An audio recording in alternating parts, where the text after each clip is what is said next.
think we're good. Okay, we're good, and we're live as well. Okay, well, since we are live, then let me go ahead and start by saying, welcome to the 2024 annual address for the Freedom Nation. I am Chairman Farouk Hunter of the Freedom Nation, which doesn't mean anything more than I am of extreme service to everyone who calls himself a citizen of the Freedom Nation. Highly thankful and grateful for their participation and leadership inside of these events. So much so that I am not much more than just a visionary banging away at keys. I want to make sure that at the start of this address, I want to make sure at the start of this address that I give appropriate thanks to everyone in the Freedom Nation who has been constant and consistent about a dream that is not an overnight dream. We live in the microwave time still, and it's gotten even more and more microwavy. And building a development still to this day is not a microwave situation. It takes a lot of time. People typically get paid a lot of money to sit around the table and develop for other people, and then we pay the bill in the end when we buy our houses. But this beautiful group of individuals, you all have decided to get involved in the forefront and put your feet in the dirt and push down the trees. And I have to really give credit where credit's due and say none more than Brother David and Sister Maria and their son. Their family has definitely been pioneers. They are the first to really move onto the land and first to really tame the village to the point where you could flush a toilet and get running water. Alhamdulillah. And that's not to be underestimated at all because it's a humongous task to literally, I mean, very, very literally take everything that you own and just pick it up and go. And they're not the only people who picked up with everything they had, but they are the first ones to actually go into the village. But now, as I understand it, they have themselves there. They have their parents there. They have their sister there. They have made living quarters collectively. And Sister Nina is there. And the village is growing because of those MashaAllah. initiatives and those pioneers. And I just think that the floor belongs to them.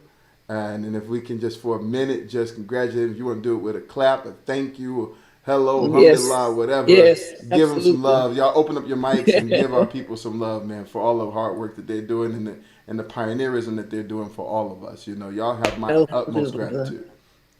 Y'all have my utmost gratitude. Um, so that's one thing to be said. And I know, look, Brother David didn't even unmute his mic because of the humility over there. But it's felt. Or the dogs. One of the two. Okay. MVP, MVP all day, MVP. We love MVP. y'all, fam. Thank you for letting us use your social capital to get where we are. Alhamdulillah. Yeah, definitely, definitely, definitely. In the end, um, I understand that these things, just from history, are done by people who take bold steps and invest themselves wholeheartedly into something, or and realize their beliefs into something that's real. And without those individuals, nothing actually gets done. It just stays on the table with a lot of talk. Yeah. And so we appreciate. There's also been several individuals on this call who have invested in our well. We actually have a working well in the village now. It's a well. It's there. When I say working, it's there. You open the pipe, there's water. We still need to pump it out. That's one of the things that we'll talk about. But we have a well that's almost 300 some odd feet into the ground that wasn't there before. We have our, even though they're not standing because we still have some work to put into it, we still have our towers there, and we have the ability to turn the internet on when we need to. It's a little pricey, but we can turn it on when we need to. We also had the ability to actually host everybody. People were actually able to come down to the village this year and stay overnight at the village because of the work done inside the Welcome Center and not just the social capital, but the social capital realized into actual effort and work and investment that was done and I like to be specific. And that, I'm going to say the label as I am grieved in the Grove, and I say the Grove as a whole because that idea of having community with inside of the village and having multiple communities, we have to give some credit to the fact that the Grove is its own world in the sense that they have done a lot of their own work completely outside of any other marketing. They have come together. They pulled each other together. They organized. They then raised money, and then they held several different events to come in. So we really do need to give that group its own notoriety as well. It's very important that we all recognize everyone and everybody. I also want to make sure that I take a second too to actually really thank Sister Elamine. She's over in the corner right there, and a lot of folks don't know this. A lot of you don't know this, but Sister Elamine was one of the Honorable Elijah Muhammad's first secretaries, and she's an amazing person. Her and her family, and she's raised an entire family of community-oriented individuals. And it's so much so that it was Sister Arlene's family that was on site, providing all the spiritual support and some of the political support necessary to handle the George Floyd situation. When Keith Ellison, who is the DA, who's a Muslim, who was there, who actually is the one who put those people in jail, it was that spirit that came from Sister Elamine and her husband that was with them, carrying them through those events to actually bring some justice to what we do inside this country. So there's not small people in this room. There's huge people in this room, and they all have a great amount. So I want to make sure the top of the address is about showing appreciation and love for the people that are in this room. Because that is very important. And I can't mention everybody, right? I didn't mention that Sister Iman and Brother Anthony coming down and jumping on the tractor and figuring out how to fix it up. And, Brother Anthony taking endless and countless weekends to come and clear out the land. He learned how to do things all by himself. You're talking about a film guy, that jumped on the tractor and acting like, he's on Green Acres or something like that. And Sister Iman, the straight movie star from Green Acres, so that's really happening. Brother Wajid and Sister Janine coming down, and Brother Wajid putting that time with Brother Anthony and doing all that, and we cannot underestimate the value of Brother Chenga coming down all the way from Baltimore many times over in order to try to build out this space. Now I'm gonna warn you on something. I'm not old, but my gray hairs are real, and my memory is got a certain lapse. We are getting to the point where there's enough people that constantly involve themselves where I can't remember everybody's name when we run down these lists. So, I can now. I absolutely can now. But it's just to say that it's just that wonderful that we're constantly having wonderful people come into this space and give so much of themselves. And everybody who's purchased land has played a part in trying to just become a part of this community and putting in what's necessary. Everyone who pays their dues helps to pay towards us maintaining and sustaining this space.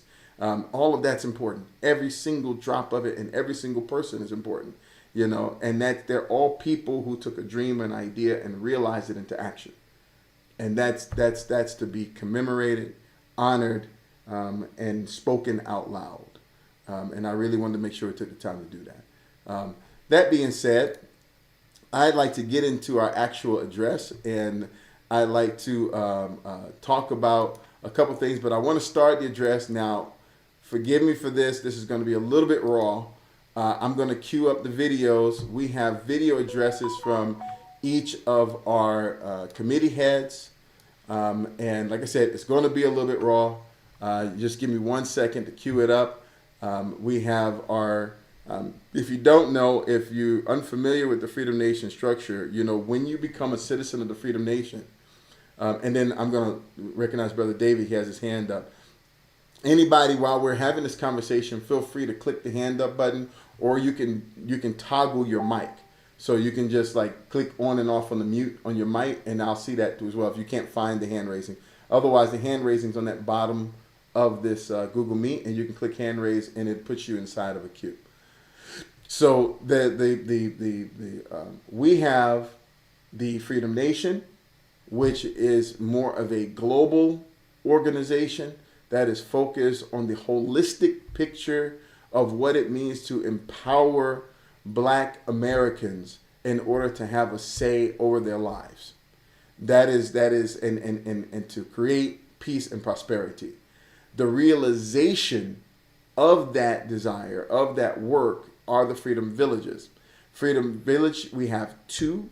One is commerce orientated and one is residential orientated. The residential orientated is taking its natural course and is now under the leadership of those residents itself.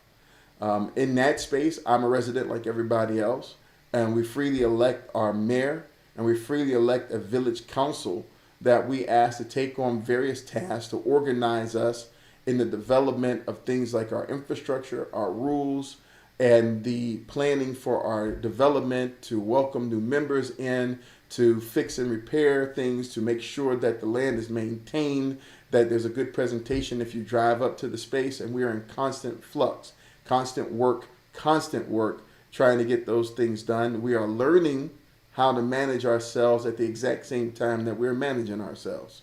And that's a very unique proposition all in all. But the most excellent thing that a citizen can do is to come into the Freedom Nation as a citizen and immediately involve themselves inside the council, inside the meetings. We are an extremely transparent group. There's pretty much almost everything that's happening goes on in some meeting, goes on in something that you will always be notified about. We have a full service portal that has all of the meetings lined up, all the events, so that you can come into the full service portal at any time and you can know exactly what the next meeting is. You know exactly what the next meeting is. You know exactly how to connect to it. We have a full service Slack. We use Slack, which is a message forum that we use that has multiple message forums, and people are able to jump into conversations, get involved, be involved immediately, and be in constant contact. Every citizen has full access to every citizen. Meaning at any given time, a citizen can go on our message board, choose another citizen, start talking to them, and 9 times out of 10 they respond. So this is a highly self-motivated, self-governed space. And the greatest thing that you can do is get in and get involved at some level. Definitely you get involved through the committees and the councils. So the council, has prepared, the mayor of our council is Mayor David Muhammad. He is the very first mayor of Freedom Village. We took a year to organize our election process. We took a year to document it. We took a year in order to allow the different candidates to be to be nominated as candidates, and then present themselves. And then we had an open and free election, a real open and free election amongst our citizens in order to elect our mayor, and Mayor David Muhammad is our first mayor. He's prepared an address for this 2004 event. And like I said, you just have to give me 1 second. It is where I'm sitting right now at 7 o'clock in the morning, so I wasn't able to get as much help as I'd like. So I'm going to cue this up. Just give me 1 second to do so. And you might brothers and sisters and distinguished citizens, play in the background thank you before it for allowing me to starts. serve as Hold your on 1 first mayor second. of Let me. Freedom Village, Georgia. The place where our children will grow and inherit, the place where many of us will build our forever home, where Excuse me if businesses you will hear be that. I'm created trying to and industry supplied. get the actual It is video. where my theory and implementation for nature and land stewardship has I don't even begun. know where to stop it. Oh yeah, that's real. Sparta is a place of unique character. Okay, it came up over there.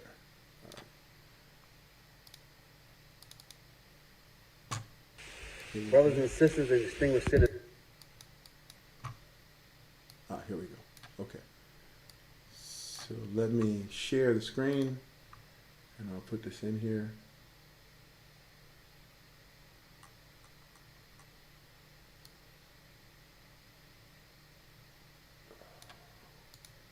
Window. There we go. Share. Everybody let me know that you see Brother David's wonderfully handsome face. Yes, we see it. Brothers and sisters and distinguished citizens. That means you admitted that it was wonderfully handsome at the same time. I just want you to know that.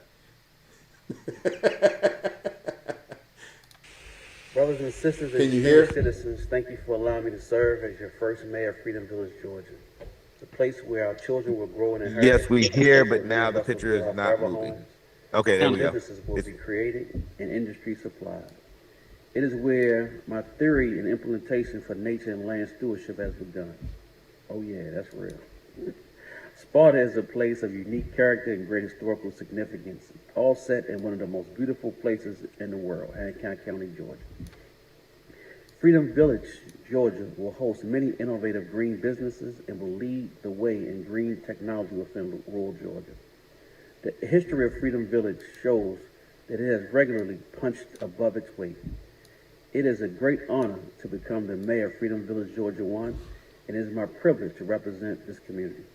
Of course, you may already know that Freedom Village is a 205-acre makers town built exclusively for makers, innovators, artists, just an hour and a half away from the third largest port in the United States and the busiest airport in the world. Through this last year, the Citizens Council, we were able to oversee the establishment of committees, consistent meetings every month, policy implementation, planning of the Freedom Experience, and identifying local contractors. We recognize the concerns of the citizens to safety, affordable housing, clean, healthy food, and good, proper education, along with sustainability. I'm looking forward to fighting for what Freedom Village and its citizens deserve. Thank you again for allowing me to serve you in this capacity. See you at the next Freedom Village, Georgia 1 Freedom Experience, which is going to be this January, the day of service. Okay? And that was Brother David and his address as well. I also want to give an opportunity for Brother David he's on the live here, to actually add anything to that if he wants to, or to expand at all. Brother David, you have the floor. Yeah, thank you, Brother Chairman. I just wanted to also thank the council because they have done an awesome job this last year. I mean, it's not easy pulling, us together and maintaining, on a consistent basis. So I want to thank the council members. They're doing an awesome job, and we're looking forward to our new council member that will be joining us very soon. So that's, I want to thank the citizens too, because they've, been motivating us, keeping us on our toes, and giving us, feed. So yes, just want to thank everyone for allowing us to serve, and we look forward to, doing big things in 2024. Gotcha. So, as the next update, we have several committees. I say that this year we have introduced the Welcome Committee last year in 2023, and Sister Maria took charge of the Welcome Committee. And I got to be honest with you, Sister Maria came out the box swinging.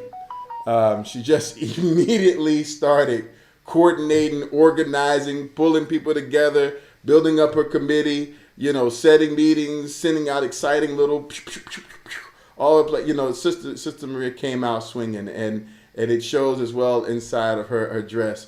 She came out swinging for the fence. Yes, ma'am. So here we go, and I'm going to cue this up now as well.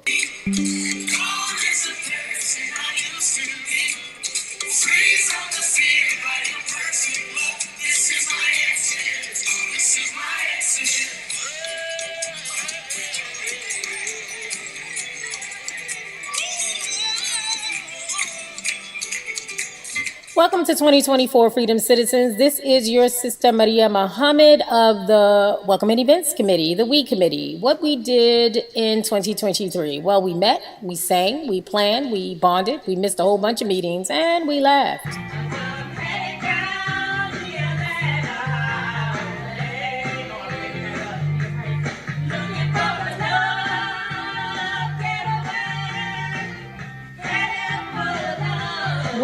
Well, that were a few members of the We Committee at the Freedom Experience at our We Karaoke.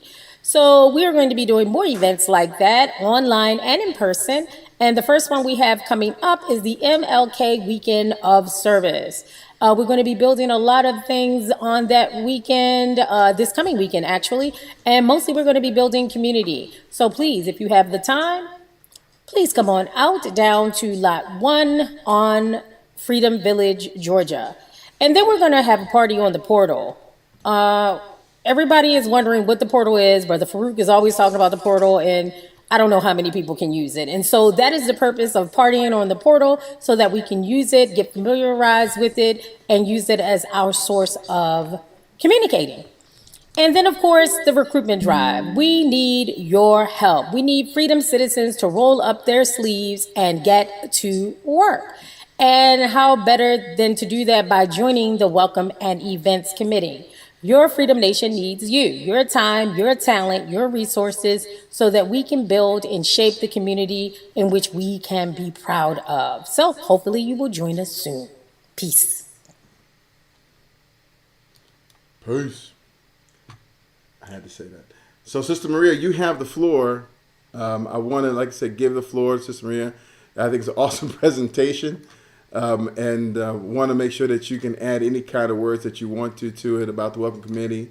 That's beyond the presentation as well. Mayor David hating somebody and get all of ours. I'm sorry. So anywho, I just want to thank our committee members that show up, right?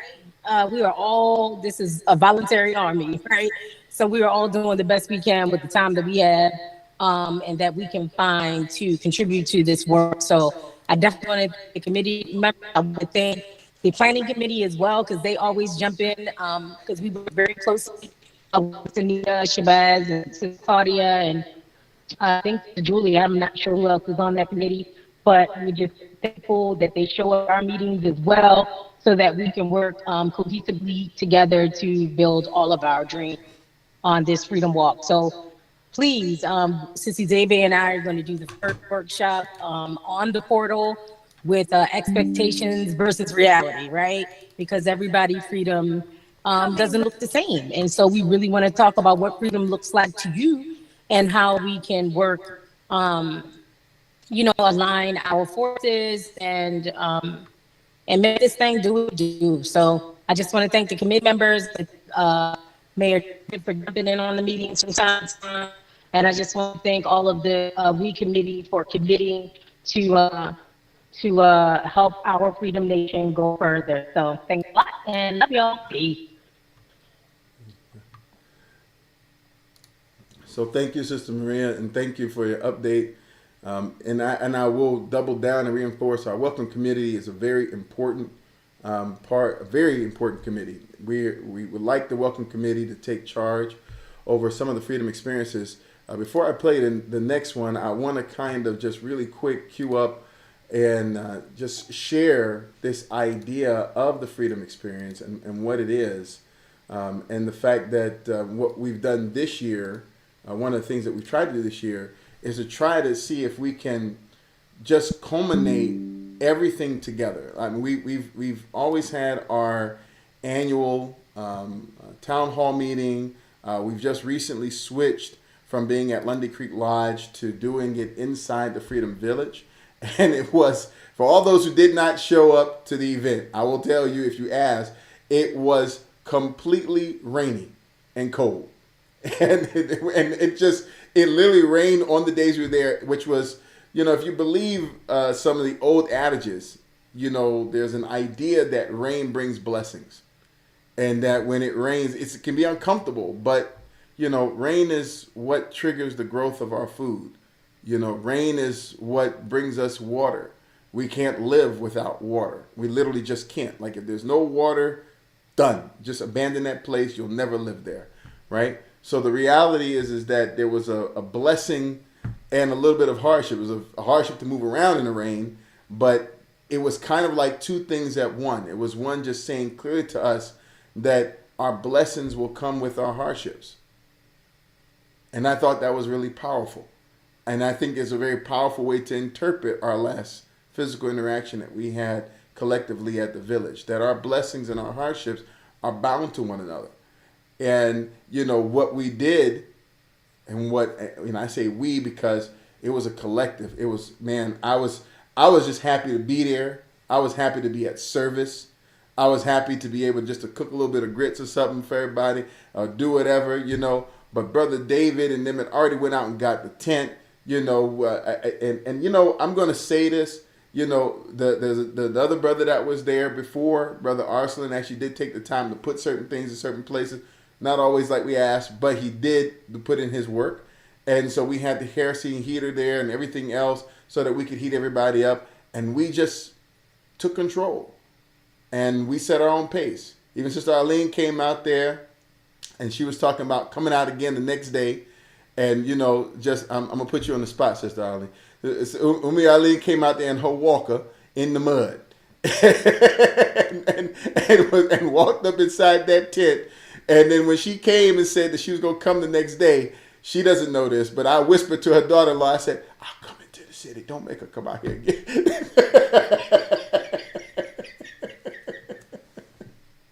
You're muted, Umi. You're muted. So you're still muted. The grits were good. The breakfast was very tasty. Yes, ma'am. Yes, ma'am. Yes, ma'am. Thank you. Thank you very much.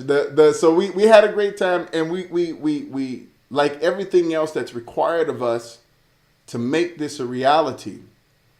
We'll get into this a little bit later, but it's required for us to really just command the outcome and the spirit that goes with the experience.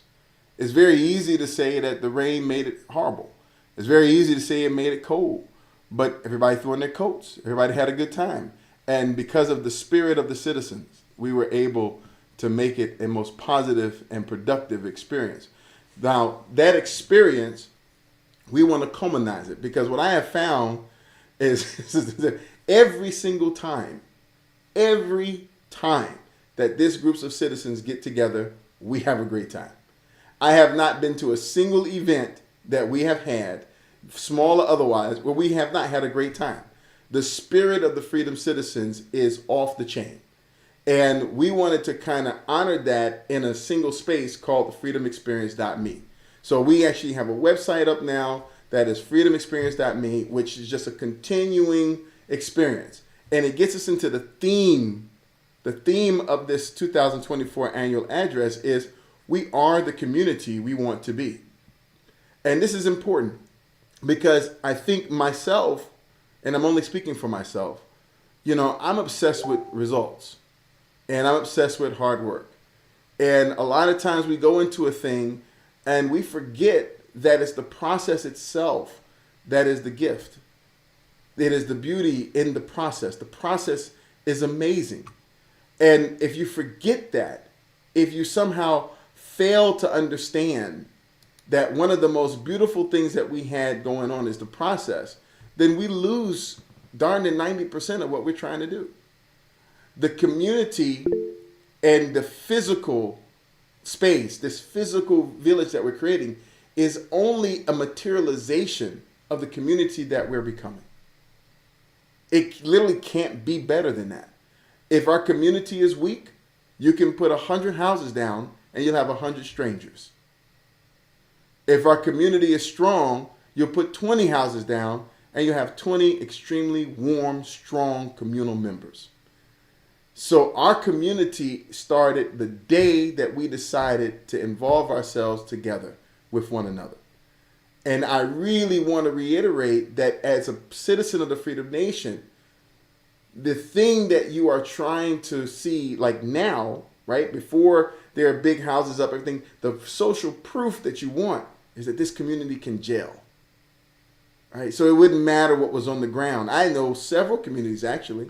I know several developments, several cities, several neighborhoods that have tons of houses and roads and everything else with people who don't talk to each other. With folks who barely wave at each other without smirking or snirking at one another when they come out the door. With people who literally tell their children, don't go next door. If you see Mr. Such and Such outside, you make sure you stay away from him. That happens quite a bit in the places that we live, and we're trying to conquer that. So we are the community we want to be. And this experience, these freedom experiences, the ones that you see here, the Camp and Learn, this annual event, the annual address, all of our virtual experiences as well as our on the ground experiences all culminate into the freedom experience. It is the experience we want to create. The spirit, the feeling, the vibe, the everything, and it's all available at freedomexperience.me. And we want to start highlighting our individual people who make these experiences possible by showing leadership in these areas. So we've started to do that and highlight them on this website, give links back out to the other great works that they do, and make sure that there's a permanent connection there for as well. You know, there's tons of people. This year we went in and everybody, I don't know who said it to me. I don't think it was Sister Zebe or it was somebody. I think it was Sister Zebe said to me when we were at the, was it you, Sister Zebe, that said that when we were at Moose's place there in Sparta, and we saw one of his daughters, and he's got these beautiful dark-skinned babies. I mean, just they like balls of light, you know. And so I think it was Sister Zebe said to me, said, I just feel just naturally, when I see that baby, that I'm just here to protect that baby. That's part That's of my right. That's exactly what I said. That's that, right. You did say that to me. So, you know, and I feel the same way. You know, I really feel the same way. And just to be surrounded by these beautiful people, that's the experience that we're trying to create. That's the life that we're trying to live. Some of us are too old to see it to fruition. Some of us might not live there, but we're all vested in creating it because we all feel like in our heart we are here. And I need to mention this. I want to make it part of our address. You know, we're all moved, right? We're all moved. We live in a really weird times. We're moved right now, and I'm going to say this openly, where we're seeing the Zionist machine fall apart. Just the vestiges, the edge of it. The first part is just the exposure. And we're having to watch a genocide on TV every single day, which is, I don't know about anybody else, but it's horrifying to me. And what's even more horrifying to me are the genocides that are not televised. About all the people who are not being shown to the world that they are losing their children, their mothers, their fathers on a daily basis. You know, all the incidents in the United States that are not televised. All the things and the hardships that people go through. And I'm not even just talking about beatings or killings. I'm talking about the simple stuff. I'm talking about people struggling to pay their rent. Or people fighting to be able to take care of each other, right? Right in the United States, our own people, you know, we have a lot of things that are going on, but the awareness that these things are happening and then the desire to fix it and the idea of creating a space, like you are actually involved in creating a physical space to overcome these hardships for life for an entire set of people. It's beautiful, and that experience is awesome. And so freedomexperience.me is here. We're putting a lot of work into it. We're trying to make all of our experiences collective so that you can just come to one place and know every time that we're going to have a physical meeting or a big mass meeting, right? If you want to know about the council meetings, the committee meetings, the everyday meetings, the subcommittee meetings, you should be in the portal to do so. But anything that is open and that we're open to the public, any experience where we're asking the public to come in will be on freedomexperience.me. And I just want to say that before I cue up our next video, which I'm going to do right now. And that presentation segues into our planning committee update from Sister Nina Shabazz. And let me just go ahead and grab that video and cue it up. You let me know when you can see it. And we'll push play. Coming live from Freedom Village, Georgia. What's up, everybody? Say hey, Claudia. Hey, Claudia. We are two members of the Planning Subdivision Committee team, and we have some great things that we're planning for this year. Some of the things that we did last year were just assembling the committee, kind of teasing out people's skills, interests, and that sort of thing, and then coming up with a design like a demo project that we can present to the group. So I'm super excited for this year because we are going to actually do a demo project so that everyone who owns land can feasibly know that they can actually build themselves a tiny house or some kind of dwelling while they're here. So with that, Happy New Year, Happy 2024, and we'll see you guys hopefully this spring as you come and be a part of the demo project and hopefully invest in it. Bye for now. And as before, I want to make sure I give the floor to Sister Nina in order to be able to expand on her presentation, add any words or anything that you would like. So the floor is yours, Sister Nina. Yes, sir. So family, I'm feeling great about this year. One of the things that Sister Maria and I, I can basically yell out the window at her. Oftentimes I do. I'm like, "Hi, neighbor." She's like, "Why are you outside yelling?" But I said all that because, I was telling her, I said, it's amazing how, yes, right now we're kind of roughing it. And I said, I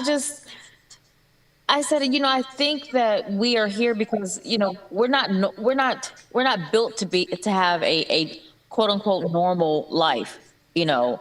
I said, this is so much bigger than us.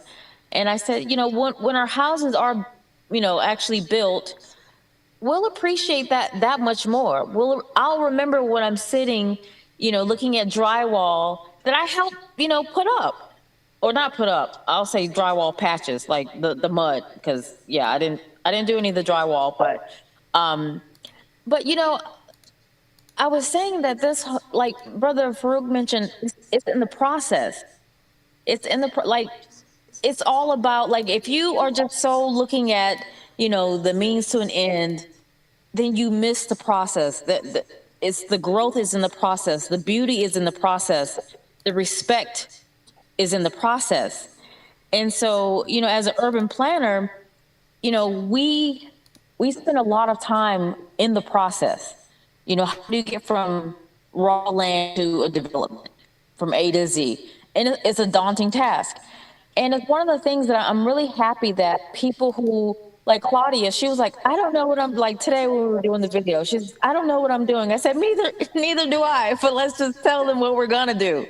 And so we went out there because we thought it was important to kind of temper expectations and let people know that we're excited about what we're doing, what we did, which was kind of cobble the group together, come up with the plan. Brother Chang and I discussed at length doing like a demo project because I said if people can actually see themselves like I can build this tiny house for $10,000 and be free and untethered from this government, free from the oppressive forces, free from just I know when I go into the office, I want to let out a blood curdling scream sometimes when I pull up to the parking lot. But if you're like, but you got to go to work because what I got to pay bills. But if people can see that I can build this comfortable tiny house on my piece of land and not have any other, I don't have to pay Chase, Bank of America, send my mortgage off to anyone. It's mine outright. So as the world is crumbling around me, I'm going to be sitting in my tiny house, on my septic tank, eating my snacks, watching chaos ensue. And so to me, it's like the process is what really, really, really builds the character and builds the appreciation. So when you're sitting in your dwelling, be it a tiny house, be it a container home, be it, or earthship, or yurt, whatever it is that you're trying to build, you will know the process that you went through in order to make that into fruition. And that's all I have to say. Excited about 2024, excited about our demo project that we're gonna do. And yeah, I'm grateful.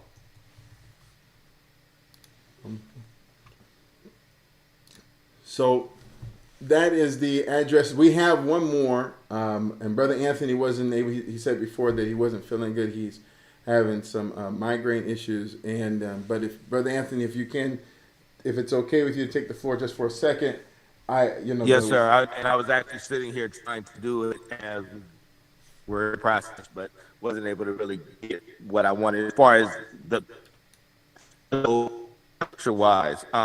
What we did and what we were able to do, and I'll have photos that we'll put up, is that we were able to go out and some of the properties off and put up signage that at least YG is essential in helping. We lended our hand for developing the plan for, as earlier, completing the well and having it, helping the water that is there, maintaining a balance of the areas.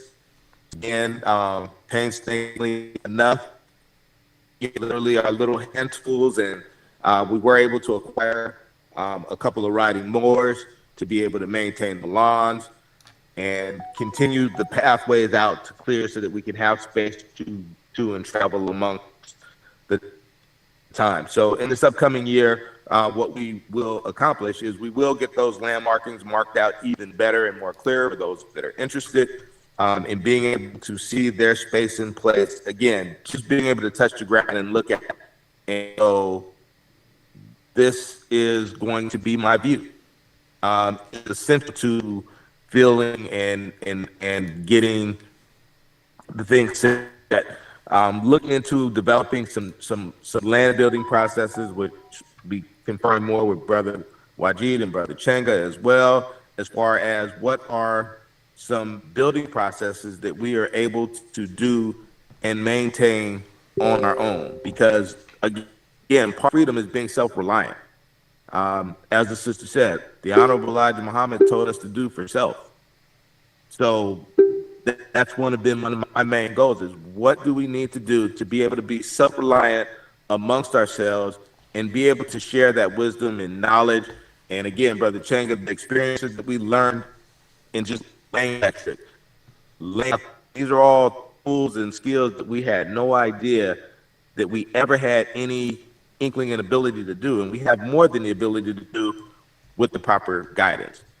So infrastructure wise, again, it's work.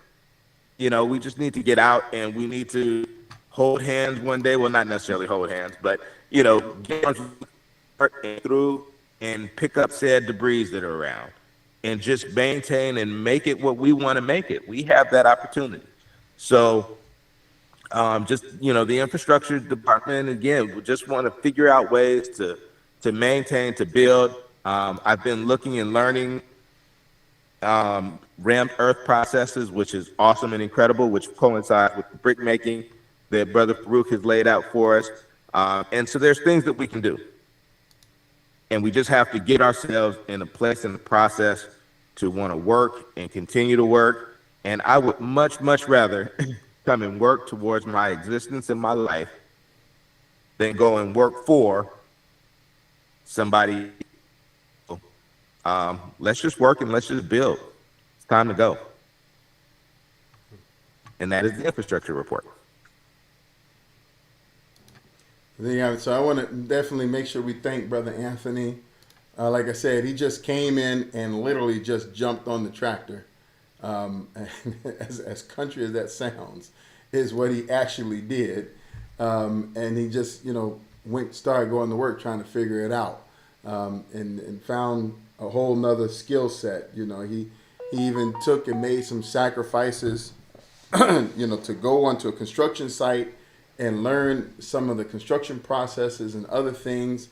Brother Anthony has had a very busy year, and all in the midst of, might I say, Brother Anthony's inside the movie business, all in the midst of dealing with the strikes and everything in that movie area, and he stayed focused and he stayed committed to the village. And I really want to give him appropriate praise, him and Sister Iman, because I have to say Sister Iman because we saw her several times sitting there taking videos of her husband riding around on that tractor and everything else. But I should also say even Brother Anthony went to the extent of going out and getting a riding mower. As you know, brother Daniel Muhammad, who was out there permanently, had moved back to Chicago, The rumor, since we're a community, we must have rumors. The rumor is that he found a woman and he went back to Chicago for his woman. I don't know if that's true, but that's what the rumor is. And so the All praises due to we hope he found a woman. Let's all make a dua right now. But hopefully, Brother Dan found a woman. And so then, and but either way, Brother Anthony came out and got a riding lawnmower that wasn't even working well, and then fixed it on his own. Redid the engine parts and stuff like that. You know, if you ever have the time to listen, he'll get detail with you, and he'll tell you in extreme technical detail what he did to fix it. But it's parked there at the village now, and he's been keeping the grass down and cut and beautiful, and it keeps things really beautiful. Look at all these rumors. But these are happy rumors. So that said, now I'd like for us to segue into some of the actual updates on some other things from the Freedom Nation standpoint, things that I can actually update everybody on. But before we do that, though, and before we get into that space, I want to open up about 10, 15 minutes. And what I'd like to do is, I think we underestimate sometimes that we all know one another. And we do come together as much as possible. I will say right now, the Freedom Nation has 160 members. And those are member families, right? We have paused our marketing as of August. We paused our marketing. But we still have been able to maintain 4 new applications every single week. Somehow what's happening is that we have people who just come in. We have 900 people in our lead nurturing space, people who have shown interest, who want to come in, who are thinking about it. I've said before that this is a huge decision to become part of Freedom Nation, and we don't mind it being a huge decision. We don't mind you taking time because we want you to be sure that this is something you want to do so that you can be committed. People take anywhere between 6 months to a year to decide to become a Freedom citizen, and to 2 years, excuse me. And almost everyone who took almost 2 years are some of our most loyal people. They're the ones who work the hardest. You know, they're slow to come in because they're people that once they decide to do something, they don't play around. They put their heart into it. So they didn't want to just be, toes in the water type folks. So not saying that anybody is, but that's exactly what it is. But we underestimate that we know one another. And a lot of us in this group, I think most of us do know one another. And we have interacted with each other at some level. But I think it's just a second to give the floor. We have a total of 19 people here, minus those who've already given presentations. I would ask that you take literally 60 seconds and just say who you are. And we want your own personal update. We want to know where you are in the process of working with the community and planning for the Freedom Village, as well as just know who you are. So 60 seconds, 90 seconds maximum. I'm not keeping time, so it's on the honor system. But please turn on your camera if you can, and your mic. And since Kevin has his hand up first, we'll start with Brother Kevin. Hello, everybody. Let me see. I'm Kevin Garrett. Me and my wife moved from California for a job. I work in Wisconsin, central Wisconsin. It's not the most conducive environment for Black empowerment, let me put it that way. I'm very passionate about Freedom Nation. I'm doing some career transition right now, but me and my wife are actively looking for our journey to join the community in Sparta. Getting the land and contributing a lot of different ways and leveraging some of my technology skills. I know other people here also have those skills, but hopefully on the next, after I do this, complete my transition, I have the capacity and time to really devote and give some of my skills to for the betterment of Freedom Nation. Absolutely. I hope that covered the things that Farouk. We want to hear from your wife too, Brother Kevin. Okay. Yes, indeed. Yes. And this is my rock right here. Why you hiding her, man? What's up, man? Go ahead, honey. Putting me on the spot. Yeah, I'm just excited to find a community that's supportive for my husband, and obviously want to be supportive of the collective as a whole. I have been on my own racial justice journey for years now, and so yeah, looking forward to learning from the community and stepping back and supporting in any way I can. Brother Kevin, can I segue with you for just a second, because I want to cover something from a communal level. We early on in the Freedom Nation, we had invited people, and we were very open. We just invited everybody, just please come. And what happened is we noticed a weird trend early, and this was happening directly to me as I was trying to market the Freedom Nation, and we had one young lady come in, wonderful lady. She had 3 kids. She was African American. She was mixed. She was African American, half white background, and her kids were there. And she didn't get married. She was like, her boyfriend was a middle-aged white male, white man, and she was so into the Freedom Nation. She was so into. I invited her over to Freedom Labs. She came in. She ate with us. Her kids ate with us. And then the father came in and immediately got defensive. Just immediately. Like, it was ridiculous to how defensive he got. And it was just this idea, and something that we had seen as a repetitive trend, that as soon as certain, I'm going to say it as it is, as soon as certain white men or women would figure out, especially white men, would figure out that this was a black-run organization, they didn't want any part of it. They felt necessary to just demean it. Like, it was I don't know why, but they just wanted to put it down, right? So when we started promoting the black side of our message, it was because everybody was like, hey, look, we want our thing, and we want our own thing, and we're not knocking anybody. We just don't want anyone to come and knock us. And so the construct between the citizens, like officially as an organization, we don't have a racial bias. But we're working for black people, okay? Yes. But we don't have a racial citizen bias. The citizens choose their citizens. And the bias that they put up is very simple. We don't want anyone who is trying to work against us. And that was it. It wasn't like a color thing. You could be from, but it wasn't. So I want to say this. I want to say it because it's an elephant in the room, and I hate elephants in the room. I like to go in the room and beat the hell out of the elephant and the gorilla, and that's just my way, okay? So please excuse me. But listen, everybody who wants to see us have a peaceful, prosperous future and doesn't have a problem with the fact that these are a set of black people trying to lead their own future, everyone is welcome at that table. And so we never ever have a problem seeing Emily in the video.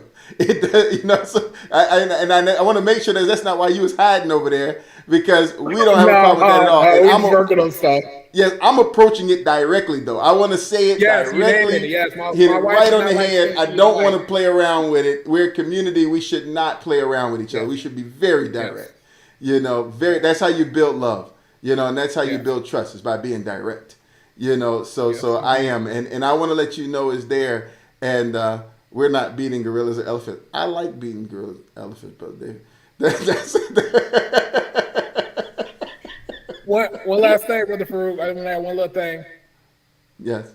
I hope to bring my Uyghur brother to help him join Freedom Nation too. He understands also that this is a black focused organization. Yeah, I'm with you, and I'm pleased. Hope you bring him. And I hope you sponsor him. I'll tell you that one of the people I'm still trying to bring is a Native American guy who lives down about maybe 20 minutes from us, who builds wigwams and stuff like that. Wigwams and stuff. I mean, jeez, I wish I could get him. Although he's always strung out on paete, but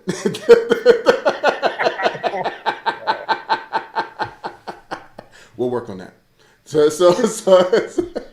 So needless to say, I wanted to make sure that was addressed directly. I really do. I really do. Everybody here just wants to see the prosperity of a group of people who have otherwise been denied it for other reasons. and they just want to create that beautiful space. That's all. That's Yes. all. So segue again. Let's give the floor to Brother Talib. I see him up there in the corner.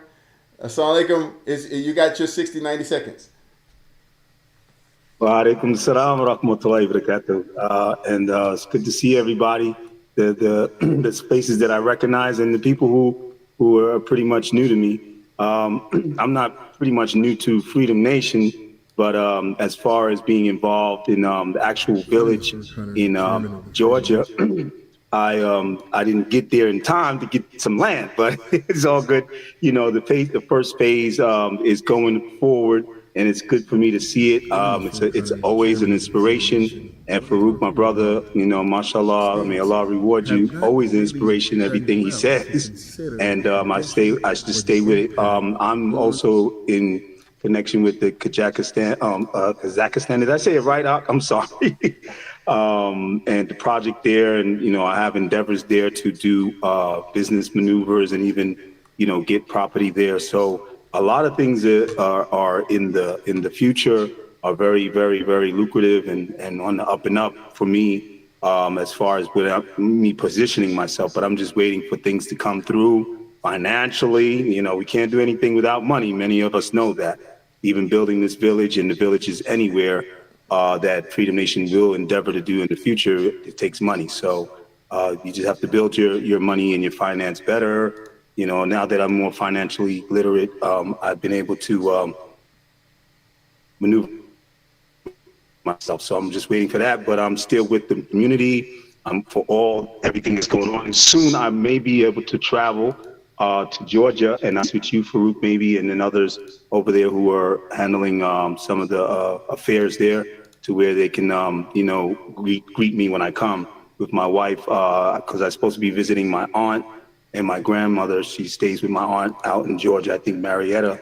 So I hope to be there soon. But I look forward to seeing you guys and continually, you know, being a part of this community. Thanks a lot again, Farouk, for bringing me abroad with Yassine and everything at the time that you did, and started all of this when I first started getting in. So I really appreciate it. Yes, sir. Yes, sir.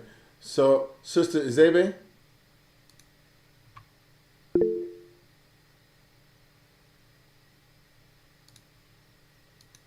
She's not there. I'm going to jump over. Oh, there she goes.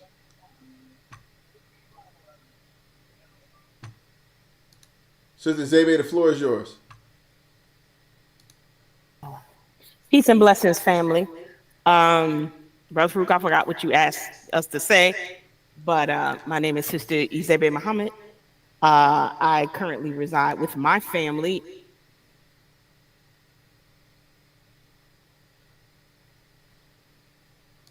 You're on mute.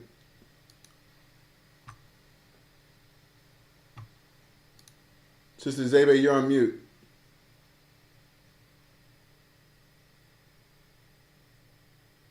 Okay, we're going to come around back to Sister Zebe. Sister Valencia, you have the floor. And please, if you can, turn on your, if it's okay, turn on your camera. At this moment, I can't turn on the camera, but I'll turn it on before we end.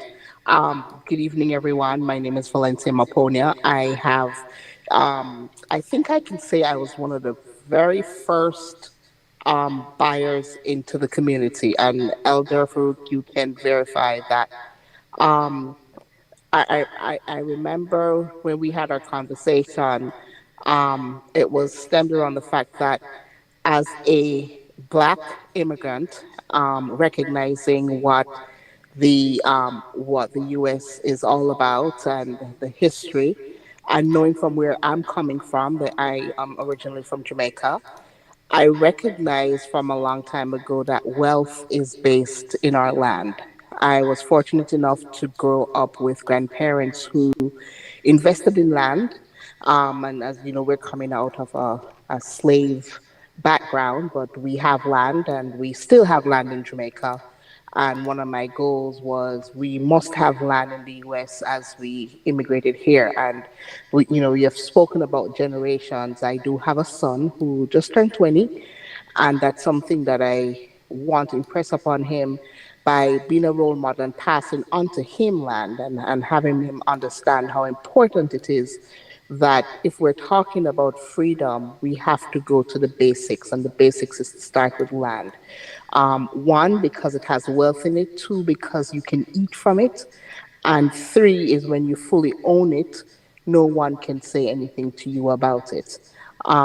So that's how I started in the process of joining Freedom Nation years back. I have not made any major moves on the property as yet.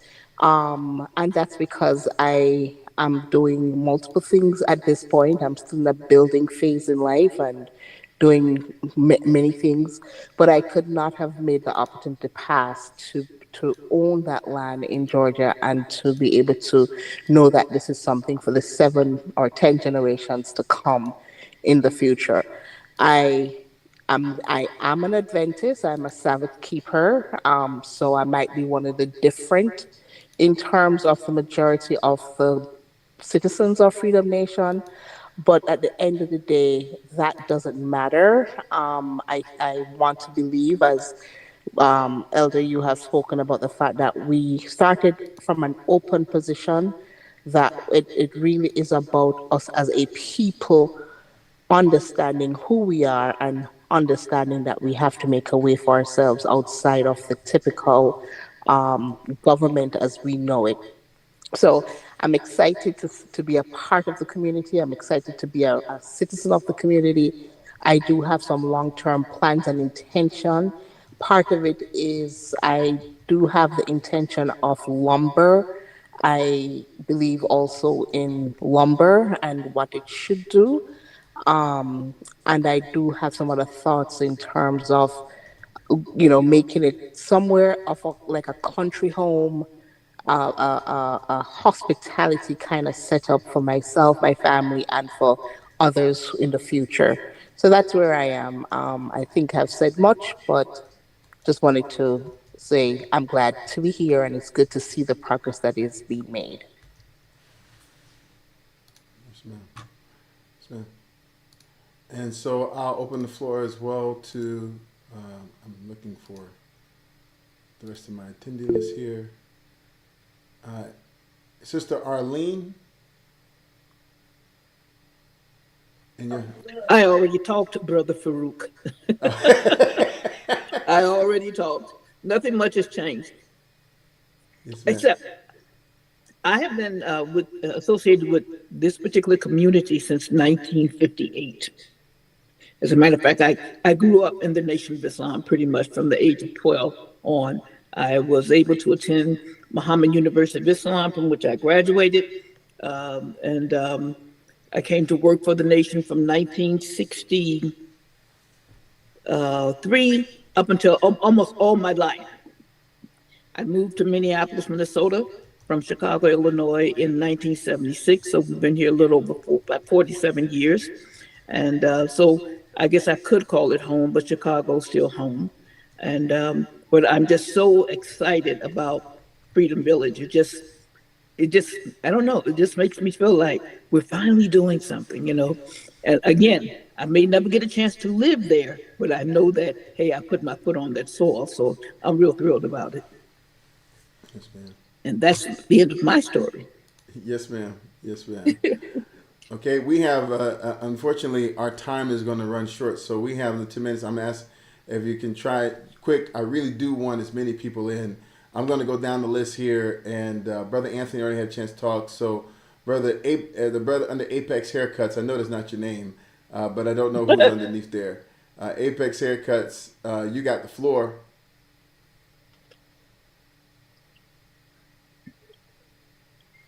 And if you're not able to respond right away, I'm going to have to move on very quickly. Brother Apex Haircuts, you got the floor. Okay. Brother Chenga, are you available?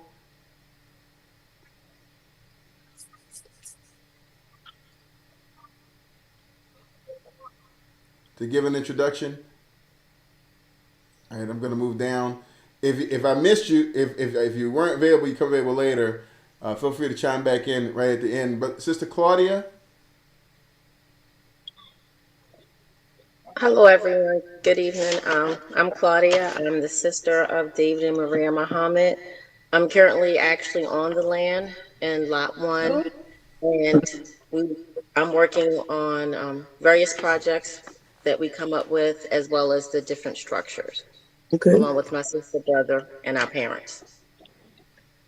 Alhamdulillah. And Sister Excellent. Nina. Sister Iman, I don't know if you're in a position to give a 30-second, but if you are, you have the floor. Um, yes, sir. I didn't want to show my face. I've been having some serious allergies since cutting the grass up there at the property at the last event. Um, I'm Sister Iman Muhammad, aka Sister Carla. I'm married to Brother Anthony, and I'm a certified baker for Panera Cafes. Oh. Um, and yeah, I don't want to stay there. Mhm. I want to move past that. But it, continues to be my goal to, try to produce products. I've, been experimenting, so I think I'm getting closer. Um, Alhamdulillah. yes, ma'am. And so Brother Anthony and I, we left California and we headed straight to Atlanta to Freedom Nation, with a goal in mind. Yes, ma'am. Yes, ma'am. And that's an interesting way to end it, just with a goal in mind.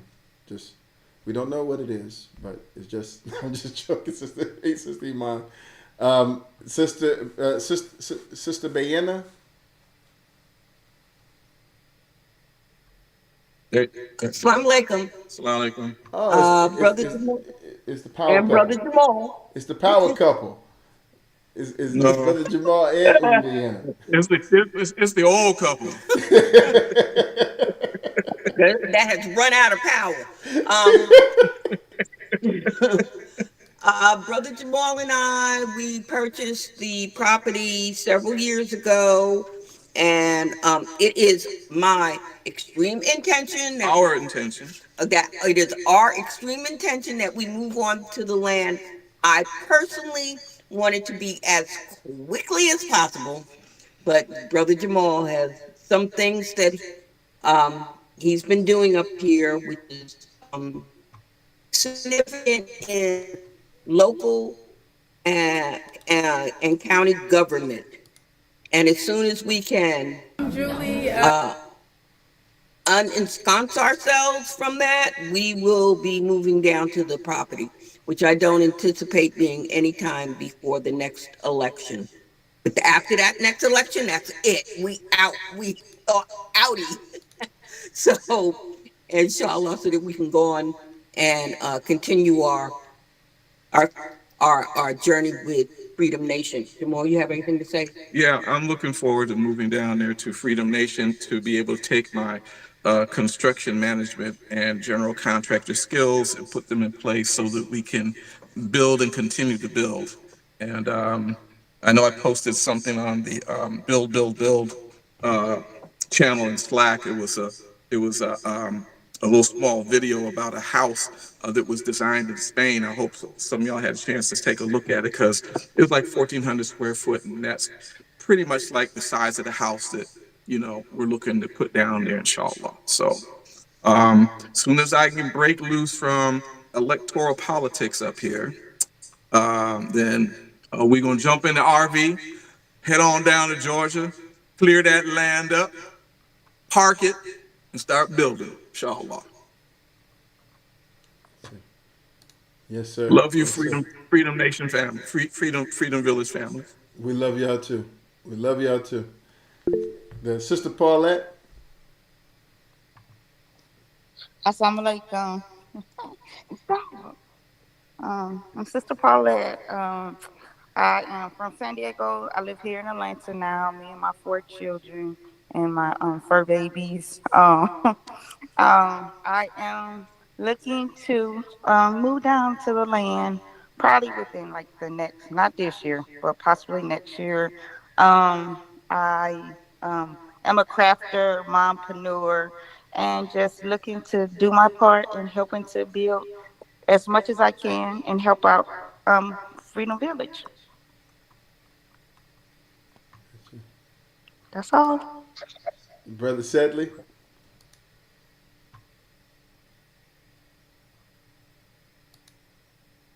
Brother Sedley, you still with us? Okay. Sister Shanika?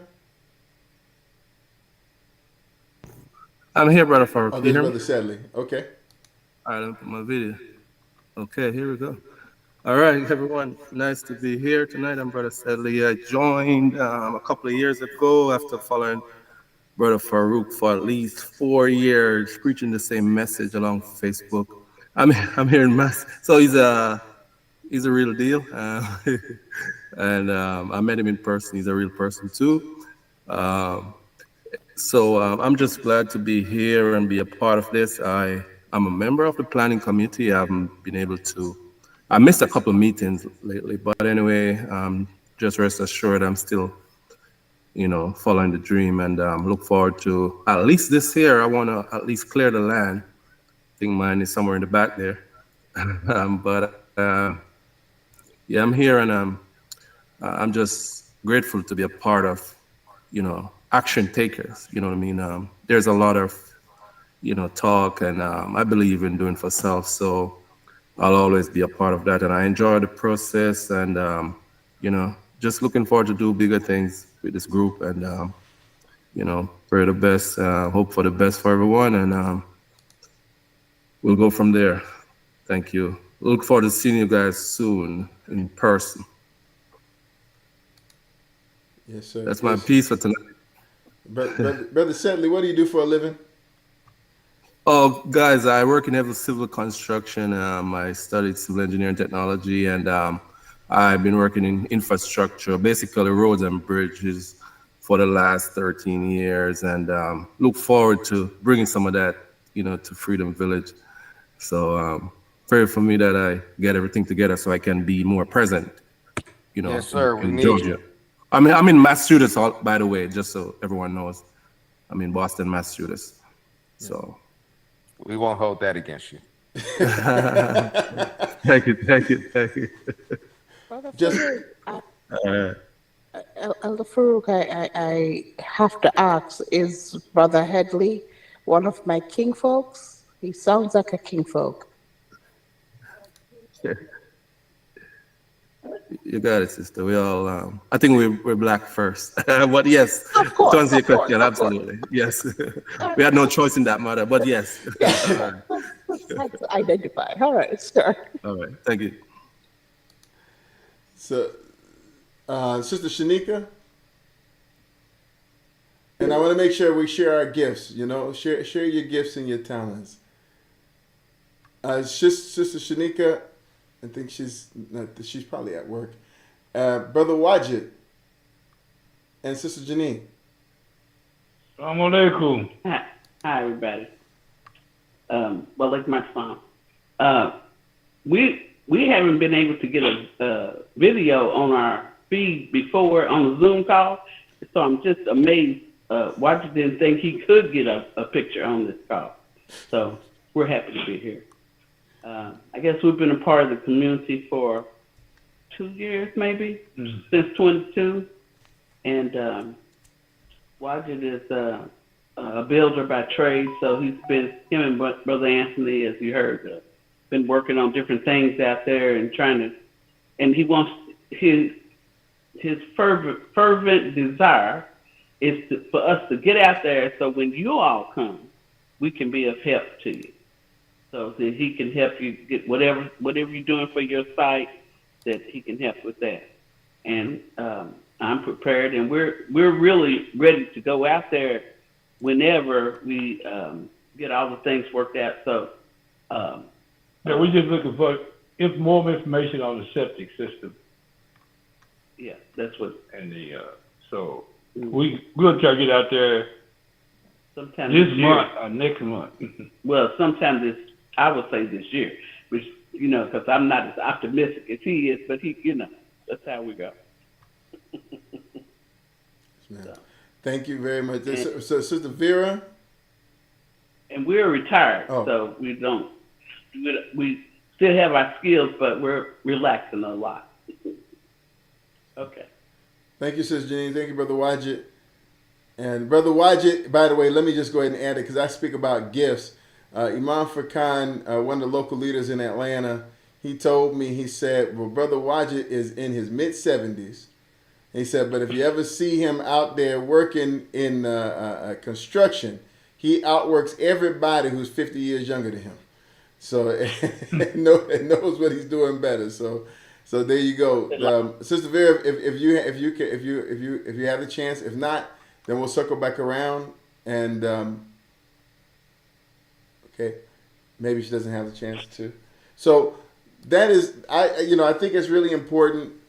I just want to remind us that there are literally 120 more stories out there of our citizens. And, one of our tasks this year is to really figure out how to get people more involved in their own dreams. And I need to say it that way, right? And how to get you more involved in your own dreams. Because we have a lot of people who don't always get involved. They have an idea, a thought, something is in their heart.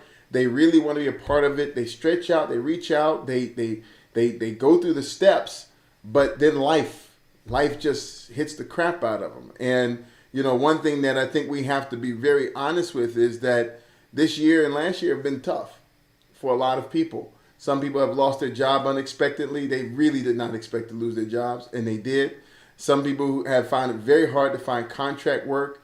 Our country's not being very honest with us. They're not telling us, they keep telling us the jobs are getting better and better and better when we watch millions of people get fired from various jobs throughout the country. We see thousands of layoffs from a single company, but we're being told that the job situation is getting better.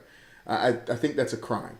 I really think it's a crime because a lot of people are having to move in with their family members, and folks, the rent and the mortgage in the country is going through the roof. Right now, to live inside Decatur, inside a 2-bedroom apartment in downtown Decatur, costs almost $3,000 a month. That's and for no one to say anything about that, and the only thing we see updates from the White House is how somehow the gas price went down for Christmas, just is ridiculous. So we know that information we can't trust, and what we should trust is our own situation and our own experience, and we should understand that part of the involvement issue is that sometimes it's hard to fix your own problems when you're inundated by them. We know that we have the solution, but like I said, from talking to citizens, I know for a fact that life is beating them so hard that they can't do anything more than just focus on what's right in front of them. And so we have to come up with some more innovative ways to help people to free up the time and the energy necessary to be involved in a solution that is to their benefit. We are essentially got 15 minutes left on the clock on our scheduled time. We had a little problem starting up by 10 minutes, so if it's okay, I'm going to take 10 minutes at the end, if that's okay. If anyone has an objection, I understand. Remember, this is being recorded, and it's also live, so you can also go back and see the information. But there's some information I definitely want to get out. I have some updates here, but before I give my updates, I do want, if it's okay, for Brother David, our Mayor of Freedom Village, to give us an update on the Welcome Center at Freedom Village, because there's some real work that's been done there, and I don't think that everyone understands exactly how much work's been done there. But Brother David, can you give us a quick update of the Welcome Center and the progress that you and Sister Maria and the Grove and everyone who's volunteered has been able to achieve? Yes, sir. Yes, sir. Peace and blessings, everyone. Well, the Welcome Center is coming along pretty good. We have 3 structures here on the Welcome Center, along with a camper. We for the structures, one structure is being developed as a workspace, which will be developed a kitchen and also a podcasting and t-shirt making. That's in one of the spaces. The other space is primarily going to be used for lodging. So when we have citizens that come to visit, we'll have somewhere where they can rent and stay on lot 1 if they want to visit their land and do some work, while they're here. uh, in at the village, and one of the structures we use as a general store, and we are using the general store. Also, we wanted to bring that. I know we do have citizens that are in the Black Brother Farouk that are doing business with Freedom Nation, but those citizens have wares and Spot. things that they would like to This is have Kazakhstan. housed physically This is China. at a location. Then we will have a space that at the general store here on the Freedom at lot number 1, which is the Welcome Center lot. So we are in the process of working out um, the These are thing for the the unit that's going to be used as housing, um, and that is, we thought we had it leased, right? Then the heavy rain came, and gotta we got to go back to the drawing board, go back to the drawing board on that. So we're working on that. So next week, this week coming up, we'll be actually working to finish out the second half of the housing unit, and then we'll be also working on the fixing the plumbing situations. And we'll be building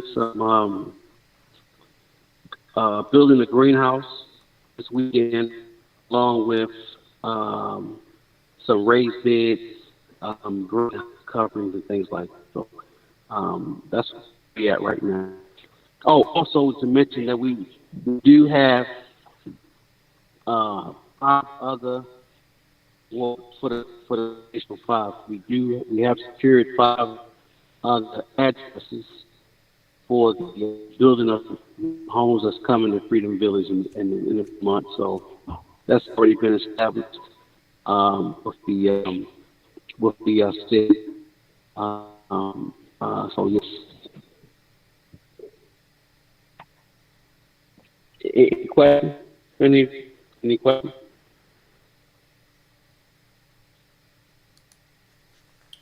Okay. No, thank you, brother David. Really appreciate it. But just to make it clear that there's a lot of work that's being put in inside Lot 1, and it's making a lot more open opportunities for everybody. Our well is on Lot 1. I want to segue and use that to talk about our well, and then to talk about a couple other projects. First, in the Freedom Village, like I said, we do have a well. I'm not going to share all the pictures and stuff because I want to encourage you to go into the Slack and to see those pictures and those updates. Those pictures, those updates are there. We did, Brother David, oversaw the implementation of a 300-foot well. It cost us a little more than we expected it to. It was pricey. They handed us back a bill for $21,000. We paid them 11 because we just paid them for the drilling and the pipe that they put down. And then we took a vote as a community in order to figure out what to do to finish the well. I will say that we need now to actually finish the well, but our research was better because if we had left it as they had proposed, we would have paid $20,000 to get water to maybe 5 houses. But because we took the time to do our research, we took the time to understand what it was, and I'll break it down. We were pumping the water out, and then we understand that by putting the water in its own storage bins, 5,000-gallon storage bins, and then taking that water and pumping it to each individual house, we could ensure proper pressure for every house, and we could feed water from the exact same well to 75 houses. And that's a humongous difference. That's not a little difference. That's humongous. When you're looking down the pipeline of $20,000 for every 5 houses, so $4,000 per house, and we're looking at 100 houses, that's $400,000 bill. And just because we decided to say, let's do it ourselves, let's figure it out. It's not going to be easy. No one has the knowledge right now, but let's hammer it out. Now we have a solution in front of us. We're feeding 75 homes. Once each line is built, once each thing is put in, will cost us something about $30,000. That's huge. That's a humongous difference. And it speaks to the value of the intelligence that we have in the room and our ability to solve our own problems. So just as a quick update about the well, we have prepared Brother Anthony has done the work. We elected Brother Anthony, Brother Wadjet to go out and prepare a spreadsheet. There's a spreadsheet that has the work in there that says everything that needs to be in there. The link to that spreadsheet is in the Slack. You've had access to it. Everyone has had access to it for the last, I think, 6 months, 8 months, in order to go in and review it. We're at the point now where we need to execute. The way that we have it set up, we need to buy a 2,500 gallon tank. And then with that, we need to buy the pump. We need to buy an on cutoff and on switch. And we want to take a reserve tank that's a small one, like 250 gallons, to pump water in so that when you come on the land, you can just go get some water if you want to. And then there's also water available in the 2,500 gallon tank for the houses that are being built and the ones that will be built in the future. The deal has been up until this point that anyone who puts into the well will get the water to their house without cost.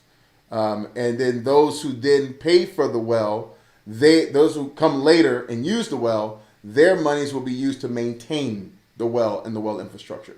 So that's how we've gone so far. That is the deal that we put in place that everyone responded to. And we have the collective ownership of the well so that people can have free water rights if you put in. That is still open.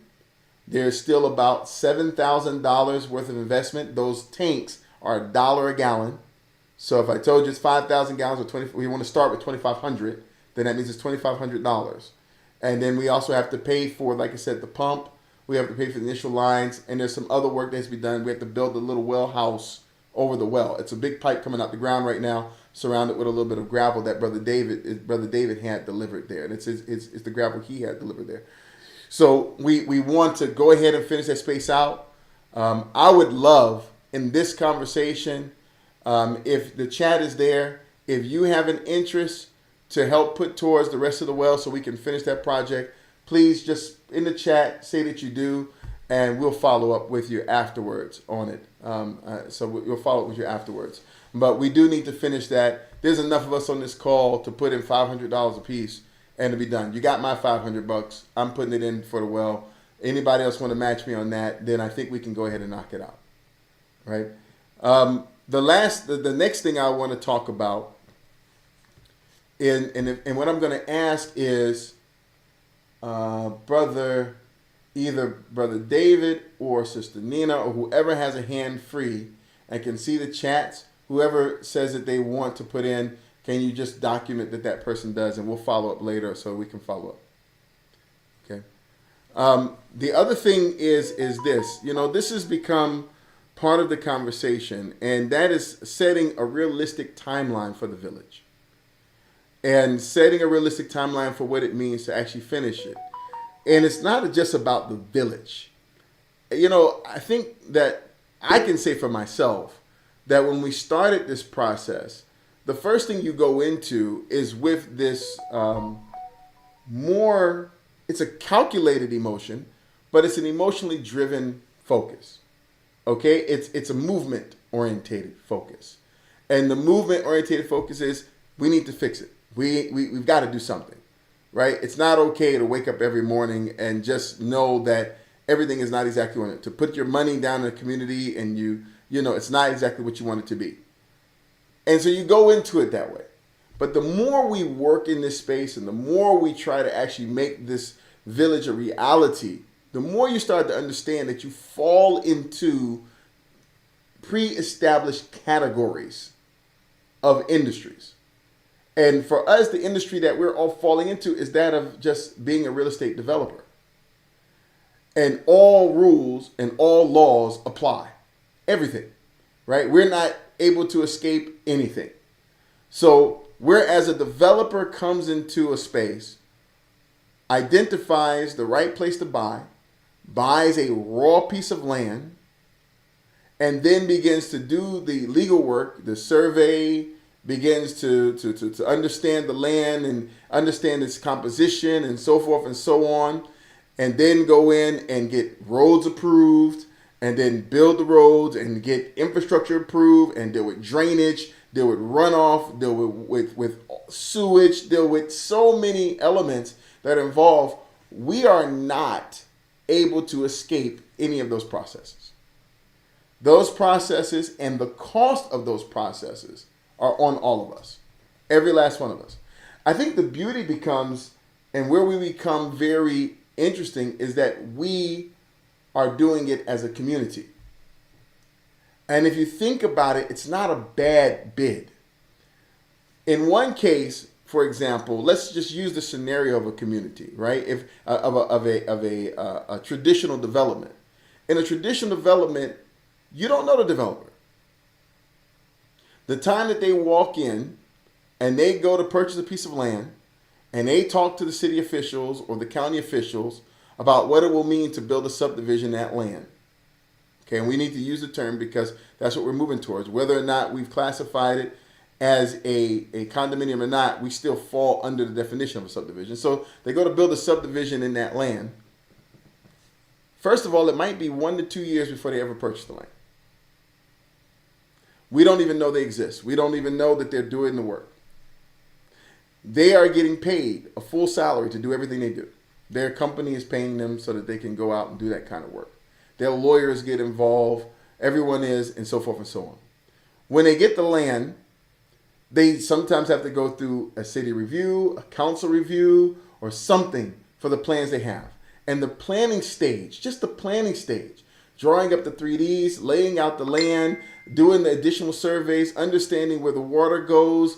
That's the huge part, like where your water runs off to, where your sewage will go, where so forth and so on. The impact to that land, the impact analysis, all that stuff can take years. Just the planning portion can take 3 years. And this is with a company that has billions in the bank. They have billions in the bank. I remember being with John Whelan Homes and seeing that they had some pieces of land that had been 10 years in the review process of trying to develop. And this is somebody with a huge, a huge portfolio. I mean, if you think about it, they had a huge portfolio of things that they built 54 subdivisions and still had some in a 10-year backlog. So they had all the legal teams, they had all the architects on site, they had everybody working for them, and they had a tremendous amount of political influence. But it took that amount of time. I remember watching that. I remember seeing it myself at John Whelan Homes. Pulte builds 78,000 homes a year. And even when Pulte buys a piece of land, if you go right now and look at some piece of land in Atlanta, some of them are owned by Pulte and not built on. So this process can sometimes be very, very daunting. And it takes a while. It's not a short process. In the beginning, the county that we're in has allowed us to be able to build 5 homes without going through any of these processes. And we're taking advantage of that as quickly as possible. And I'll give a quick update on that as well. And I understand that we've hit the 10 o'clock mark too, by the way. So that's real. So setting a realistic expectation for the timeline, most subdivisions fully funded with no restrictions, no limitations, streamlined through the community, streamlined through the processes. Everything else takes 5 years to come to fruition if it's 20, 30 houses. Some subdivisions that have 100 houses, 70 houses, they can take 10 years, 12 years to come to fully developed. Right? There's a development right around the corner there in Atlanta. That development was built originally by John Whelan. The first home he built there was in 1982. The last home he built there was in 2020. So I just want to realistically set that we are not necessarily trying to, nor are we going to be able to beat the averages. It takes time, and you are involved from the ground floor. And you shouldn't see being involved from the ground floor as a hindrance. It means that you have to be just as involved as a developer would.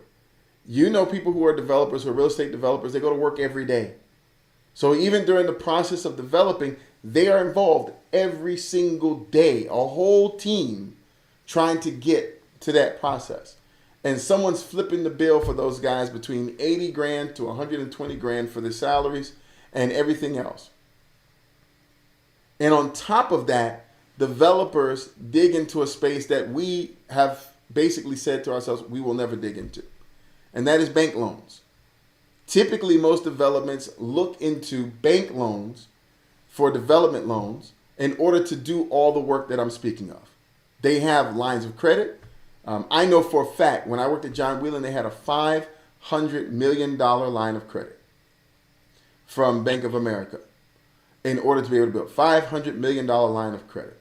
And it was a tight line of credit too, though. I'm going to be honest with you. When they had the bust, they came calling for quite a bit of that money.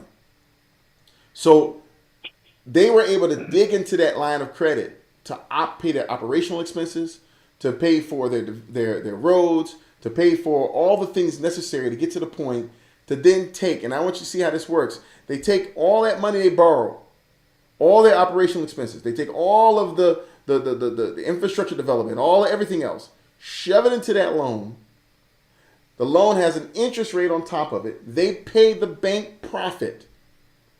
And then when they sell you your house, they sell you your house with that cost, the bank's profit, and their profit cooked in. That's what you pay for.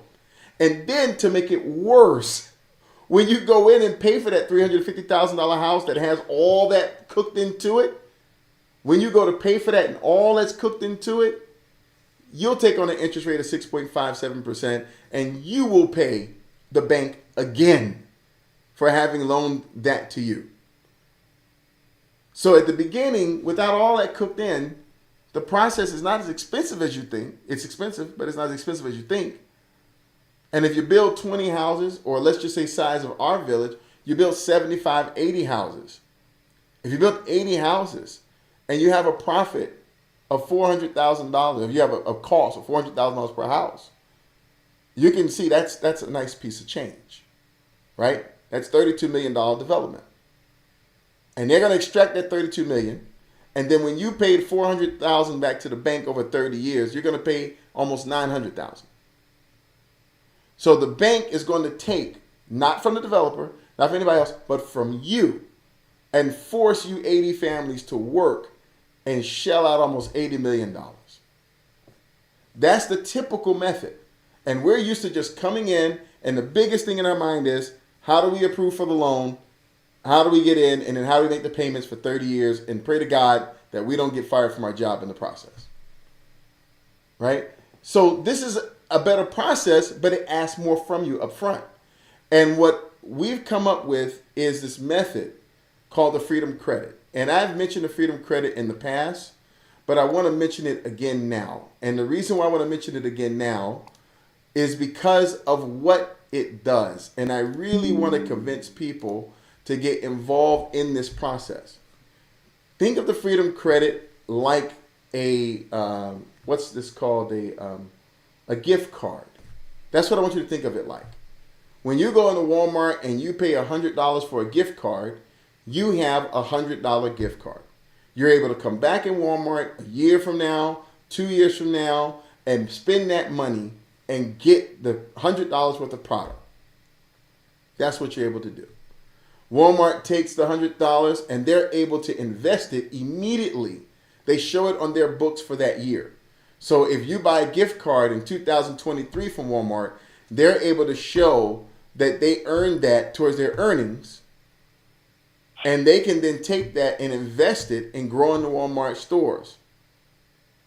And the product that's produced for you a year, 2 years later, a part of that $100 that you paid went into that.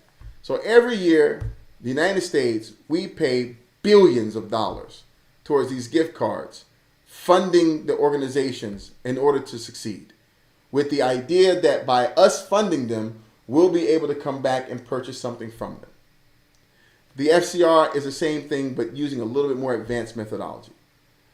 It's a cryptocurrency. And the cryptocurrency, why? Why cryptocurrency? Not because we care about all the crypto stuff. It's because it's transparent. Whatever's done on it, you can see. You can actually see the money.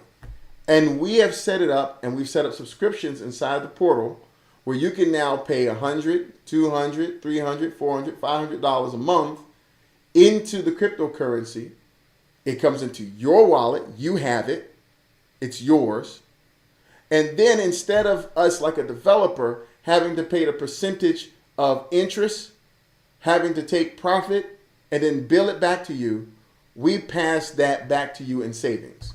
So if you buy $1,000 worth of FCR, then later on when you go to build your house or buy another piece of land, you can use that $1,000 like a gift card, and you can add your percentage, which is 10 to 15%. And this is shown, if anybody has seen this is the portal. If you go down to the bottom, this is what all those numbers mean. So essentially it shows how much money has been put into the Freedom Credit.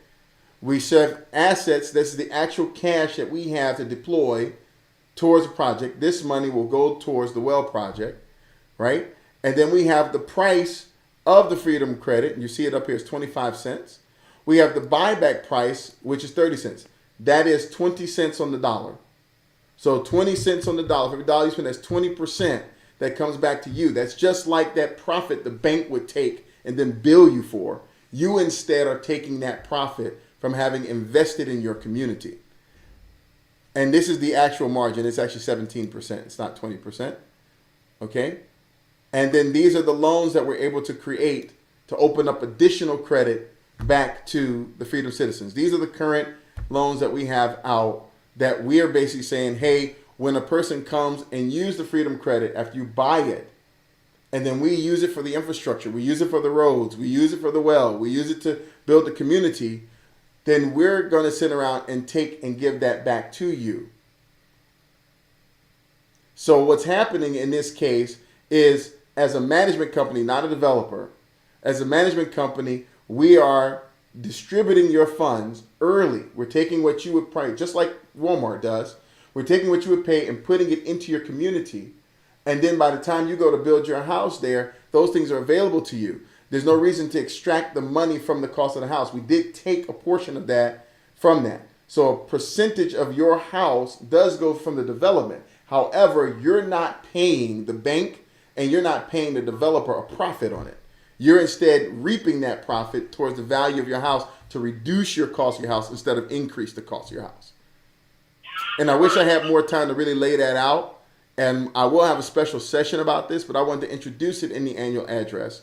And I wanted to introduce the idea to you. We really would like more citizens to pay into the Freedom Credit this year so that we can deploy your money towards the infrastructure in the village, so that we can deploy the monies towards developing the subdivision plans, getting through our approvals, and getting everything go so we can realize what we have. Every single development requires initial investment. But in this case, the community is making that investment. There's something else that needs to be said too. Because if this wasn't a mechanism to ensure that the community could make its own decisions, it wouldn't be as powerful. But what I'd like for you to do, you can go here. This is on the main website. You see I'm under the Freedom Credit tab. There's all the information, all your technical information is here. There's one called Snapshot Voting System. Just click on it. If you have the FCR, this is the beauty of using this cryptocurrency. If you have the FCR, you can connect your wallet. And when you connect your wallet, you can't see it masks itself. My wallet just popped up. Once you connect your wallet, you get to actually be part of the voting system for everything that happens with the infrastructure. So this gives even more power to how the funds are distributed towards building the infrastructure in the village. You invest in, meaning that you're making a guarantee. I will move here. I will move here. I'm putting my money in towards my house now. So I want to be involved in the process of what lights go up, the rules, everything else. And this voting system is the only way to deploy those funds towards the village. We have our councils, we have our committees, but for the committees and the councils to tap into this money, they have to go through this voting system, and the people who put the money in have the say as to what happens and what doesn't happen. They can put proposals up, and those proposals are agreed upon. This system works today.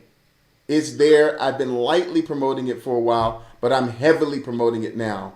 And I'm saying that online we have our subscriptions. You literally just have to go into the portal and you come over here and you can see it. It says Citizen, let's see, buy FCR. It's right there. And it'll take you in. It'll give you a plethora of information, data. You can go ahead and add it in, and you can purchase and set up your subscription project for the FCR right here, right online. And you can do that today. And I behoove as many people as possible. If you have any problems whatsoever doing it, feel free to reach out. You reach out right here on the side. You can, Sandra, go ahead and once you click through, click connect me to a live person, and someone will help you to actually do that. We need to build our community. And in order to do that, we have to take funds. We have to take them either from a bank, it has to come out of someone's pocket. But the best people to do it are the folks who will be the ending beneficiaries. And those beneficiaries deserve to save a tremendous amount of money so that that house that you buy in a normal development that costs $350,000, right now with the rates, a $350,000 loan means a $2,500 payment. Once you add any kind of taxes, escrow for insurance, everything else, you're almost up to $3,000. So if you take out a $350,000 loan today for a house somewhere in a development that you had no say in, you're almost up to $3,000. You do it this way, and when you get into your house, you'll have a $900 payment for the exact same home in a place that you chose every portion of it, that you had a part. I can't imagine that it could be better than this. This is a solution that took a long time to develop, and it's available and it's ready, and I really want to promote it. I'm going to take a small little 2-minute breather, and I'll open the floor during the 2-minute breather as I transition to the next part of the update. If anybody wants to chime in, raise a hand or otherwise. Okay. It won't be 2 minutes, it's 30 seconds. So in that, I also want to give another update. About a year and a half ago, we decided to take advantage of the fact that we could build these 5 initial homes. And that developed what was called the Foundational 5. People have been hit by life. And life has done a lot in restructuring who the Foundational 5 are. But I am happy to say that we still have 4 members in the Foundational 5. And those individuals that will take advantage of the county's law that allows us to build 5 houses without their intervention or having to go through any subdivision process.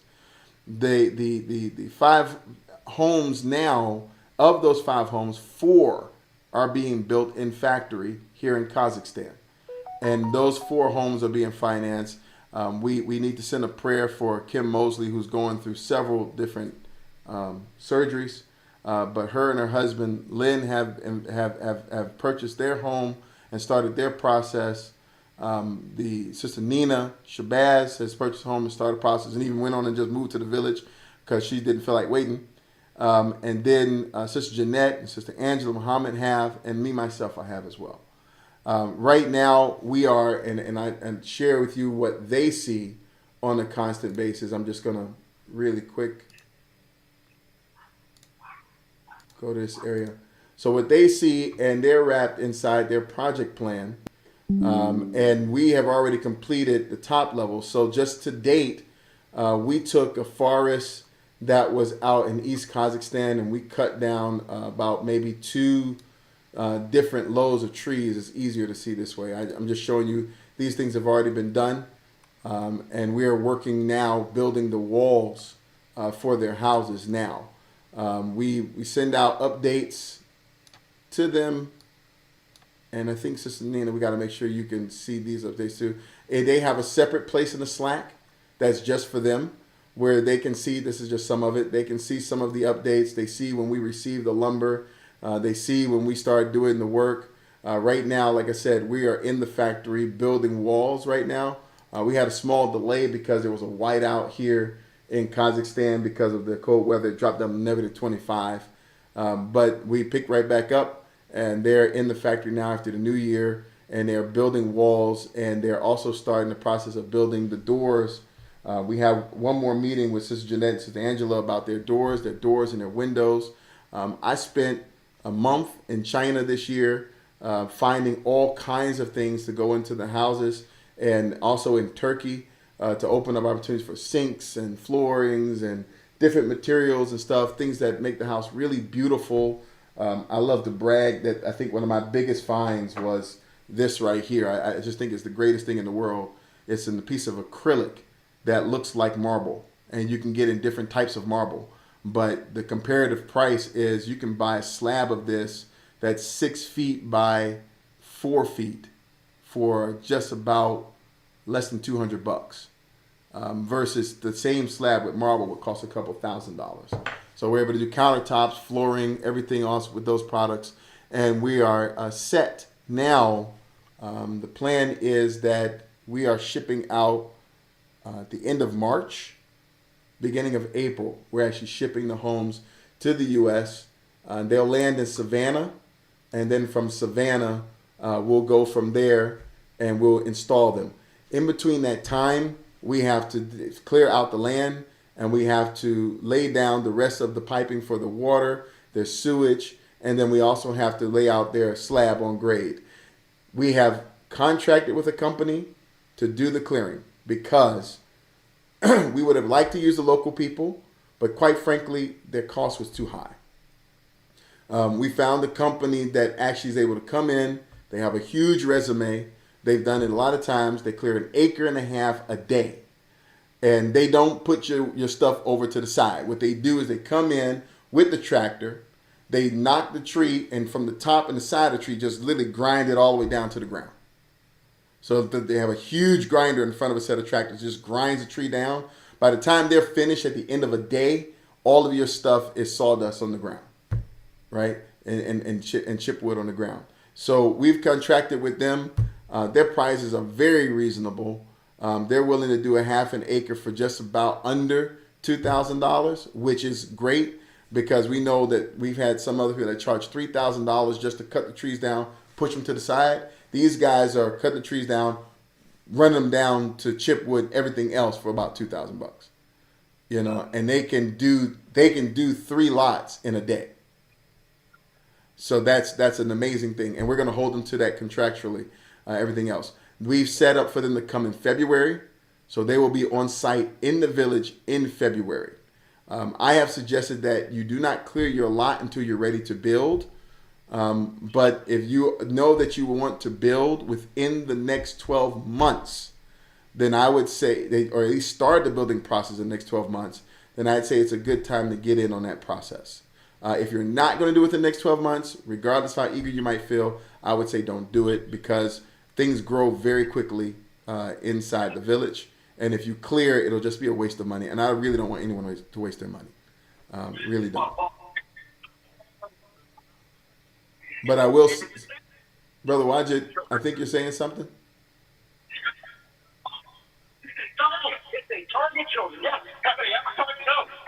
No, I think it's the TV. So the what I will say is that it's better to get them at once. Like I said, they can do 2 or 3 lots at one time. So if they can do that in a day, but you have to bring them back out just to do 1 lot, they're going to charge you the entire day charge just for the 1 lot versus 3. And that hinders us. That's just giving money away. So if we can do it collectively together, it's better.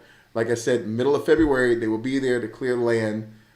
We are applying for land permits. I have submitted our altered land documents. What we had to do is we had to cut through some common land. It was not through anybody's particular lot. We had to cut through some common land to give a direct road access to the street frontage in order to get the approvals for those particular houses. So we had to redraw the tails, like a tail of the lots back up to the main street. But those are then given right back to the common area. They don't actually, in the end, belong to the landowner. And the road that we're trying to cut will be an access road. These guys will do that too. They'll do the access road. It's about 600, 800 feet long enough for everyone to reach their lot and drive on it. And one of the promises to me was that they'll actually lay the mulch down in the road so that you can drive on the mulch. And it will compact itself down over time to become part of the road. So that's on that part. That's where we are with the building process. It is a day by day work, and all those who are involved are literally involved all the time in it. And those are our conversations back and forth on that. I want to give another update as well, because now that I'm on the topic of building, I want to talk about Freedom Village Cargos really quick, and what's happening. And I have to say that it's a little daunting with the idea of trying to solve both problems at once. One idea is that we want to think about how do we solve the problem of people moving to the village. That's one thing.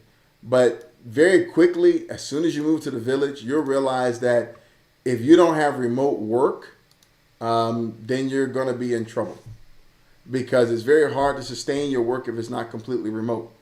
And you'll have to move around a lot. There are opportunities, but it's a small town. And small town in the modern age is sustained by people who are able to do remote work. There's no better space for people to be active than in the world of e-commerce. Or in the world of actually just selling products that are valuable.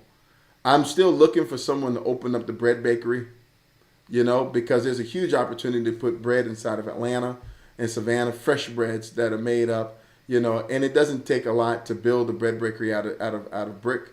But those are the things out. But most of us taking advantage of the commerce elements online will be huge in sustaining us in the village. We have 200. You're right. Sister Nina's driving almost 200 miles every day, up and back. Is it 200 miles? Is it really 200 miles, or is it more like 100? Yes, sir. Dang. 180 miles round trip. So 180 almost, I'm miles. putting on 1,000 miles on my car a week. Yeah, that's a lot. That's a whole lot. And listen, this is not particular to our village. This is particular to all rural towns. And it's why a lot of people move from rural towns into cities, is just because of the level of opportunities they will take advantage of. So entrepreneurship has to become a real thing in our village. Entrepreneurship and the ability to take care of like acquisition product at an inexpensive cost, or manufacturing product and then selling it virtually, has to be a real thing. This has been part of the focus, actually the entire focus of me being here in Kazakhstan, is the focus on creating a way for us to actually become those wholesalers. We will have a class somewhere in the next month or so from Sister Julie. She's an amazing person. She tackled the e-commerce issue not like most people do. Let me just sell some products online. No, she built her whole market. She created other retailers and became their wholesaler. And this is something that we want to mimic. So this year we have more work to do on the border. I wanted to share with you some of the opportunities. Like I was there and I saw this wonderful machine. This machine costs $5,000, $5,000, and it kicks out 7 nails a second. If you haven't realized that when you go to build something now in the U.S., you go to Home Depot, you get a bucket of nails. A bucket of nails costs almost $100. And this thing kicks out a bucket of nails every 15, 20 minutes. And it just sits there and does it. It takes a piece of wire and it cuts out different size nails the way you want. These types of opportunities are available to us, but mainly because we've taken the time to build the Freedom Village Global E-Commerce Center on the border of China. And earlier this year, we actually had the brothers come, and I wanted to show their quick little video, if I can find it really quick, because we had a great time. This is Kazakhstan. This is China. This is Kazakhstan. This is China. Can you stand between Kazakhstan and China, please, sir? Thank you. Can you stand between Kazakhstan and China, please, sir? Oh, you're still in Kazakhstan. Oh, you're in China. And it works just like that. Just that simple. So I wanted to share that, Brother Tawhidi, Brother Rashad, Sister Kim, Sister Shanette have all visited the Global E-Commerce Village inside of the Kazakh and Chinese border. When Sister Shanette came and Sister Kim came, the border was officially closed for COVID. But you can see now it's been reopened. And one of the amazing things I really wanted to emphasize what that meant. So Freedom we went Citizens across on the the board. Chinese side. So divide by. She said the tablet is 45,000 tingi. So 45,000 tingi. If you, this is a less than $100, so it's like maybe 80 bucks. Wow. Like 80 bucks for the tablet. But you want to, these are Samsung, and they're probably unique Samsung. So if you look for something that's a little off-brand, then you can get a whole nother type of price. Right? If you look for something else like the mice and everything else, then your price. So I don't want to go into it too much, but what I do want to say is that we just moved out 4 different containers out to the Freedom Village. And those 4 containers at the Freedom Village are there to house the staff that is now moving out there. We have a bunch of Uzbek workers as well as local workers from Zarkent, and they've already started clearing the land, and the foundations are going up for the buildings. I want to say this because Brother Rashad came up with an idea because he went there and he saw everything. He immediately invested inside the project to be part of Freedom Village E-Commerce Center. And then the very next day, he said, hey, I want to order some vending machines.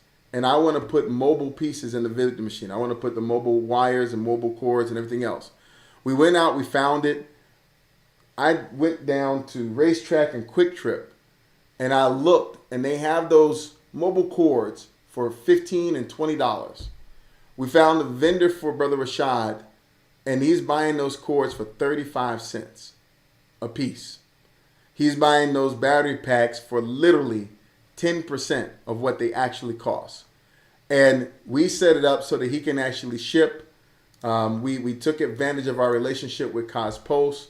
We took the brothers down to Cospost so they could see it themselves and they could understand what was available to us.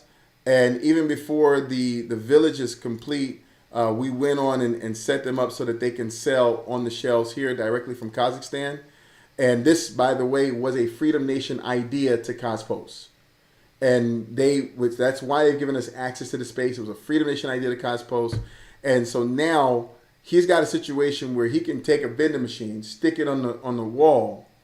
He can wholesale the products to anybody he wants to. But the moment someone buys one thing out of a 100 product vending machine, he made all his money back. All of it. And everything else is pure profit. Those are the kind of things that sustain us in the village. And I'm really making a call to say this is the last time that I can make a call for people to be part of the first part of this development. We have about 4 more slots open in the building, and we're looking for those individuals who want to come in and be part of what we're calling the BCI. We've made it as easy as possible. We have an online business plan builder so you can build your business plan. You can identify how this works for you. You can see the value in it.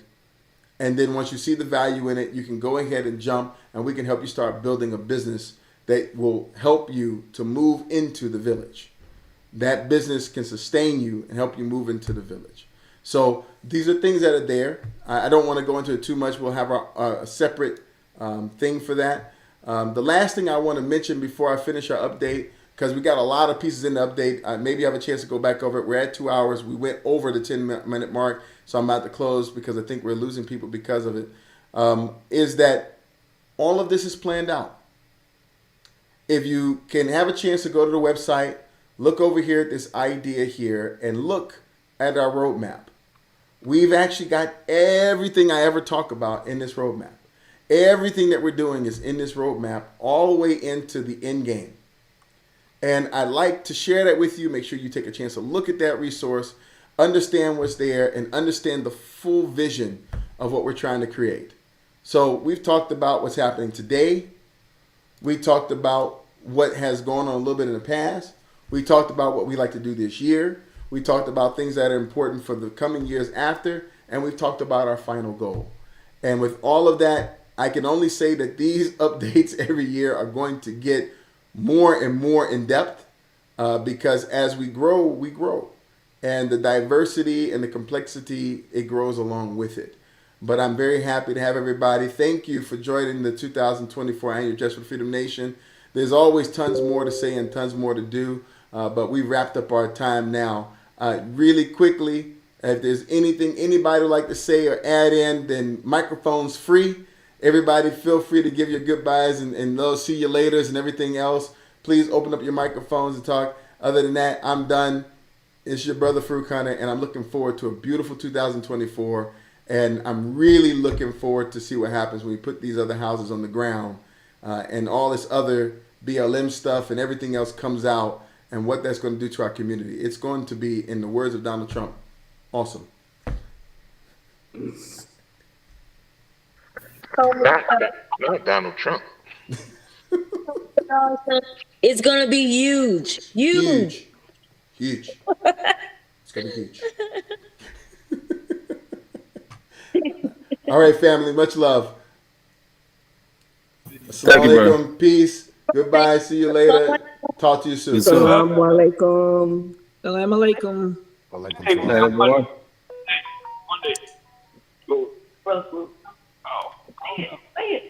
Hello. Just talk. Everybody gone. Just talk, baby. Assalamu alaikum, everybody. Somebody. And Farouk, when you get a chance, we need to have a specific.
Wa alaikum salam. Yes, sir. I wanted to make sure that was you speaking at the end, right? Yes, sir. Okay. It was on the live stream and the recording. That's why I clicked it and then just called you right back. Okay. If there's something bakery wise, because again, she's at a burnout point at Panera, and we really need to, try to figure out a plan to be able to mass produce, things like the bread and stuff like that, and if we can have a place where to go. And also, again, just generating, some finances. I know you showed me the cables when you were here. Just trying to figure out kind of what the next step is. I mean, strike is over, and hopefully a job or two will pop up in a little bit, but I'm really trying to be able to devote to really building some freedom. I got you. Let me do something while I got you on the phone, because I know you asked me this question before, and I didn't mean to put you off. I just got inundated.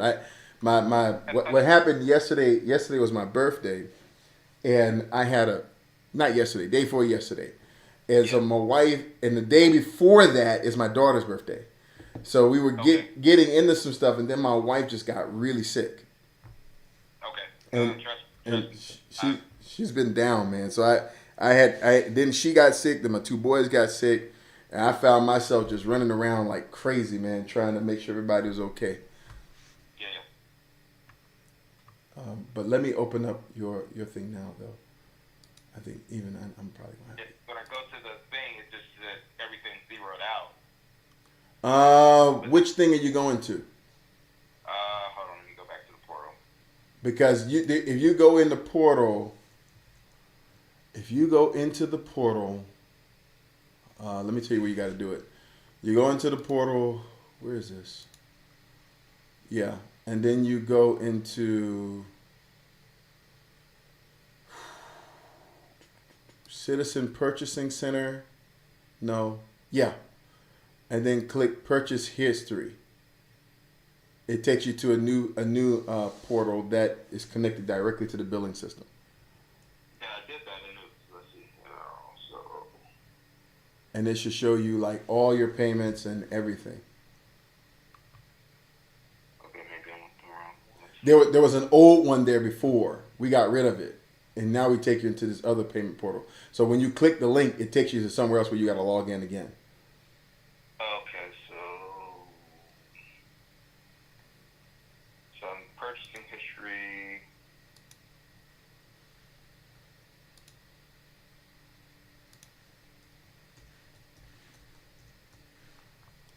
Yeah, we've been trying to move over to this other software in the back end, but it's kind of a heavy lift.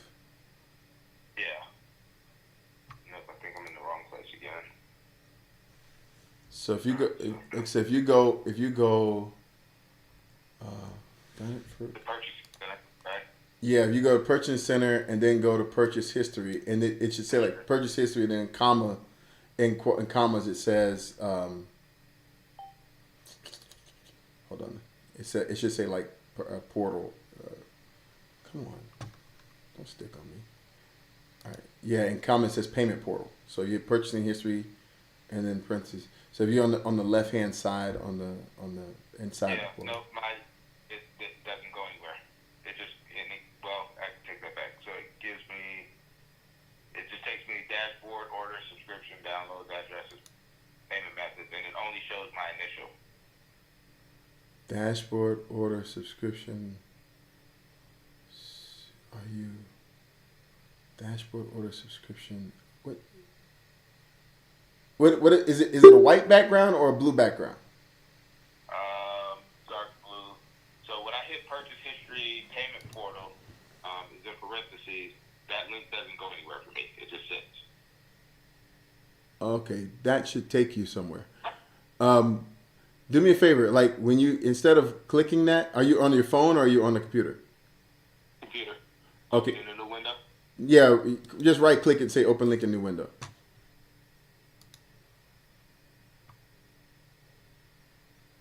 Nope, nothing. Doesn't open the new window. That's yeah. 'Cause I'm using it right now. If you go to purchase, you go purchase history, and then where it says purchase history payment portal. When you scroll over, it turns red, right? Yes. And then when you okay, so do this: right click it, and hit copy link. No, I think I just froze. You know, it might be Safari. Let me get out of Safari and try to go in through Chrome. Hopefully I can log in there.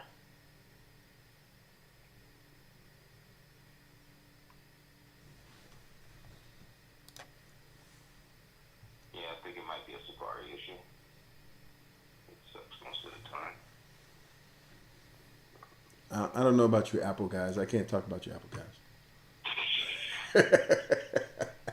I just had a conversation with somebody else about their iPhone.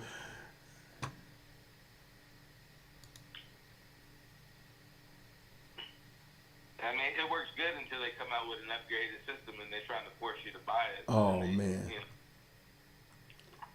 planned obsolescence is part of the course.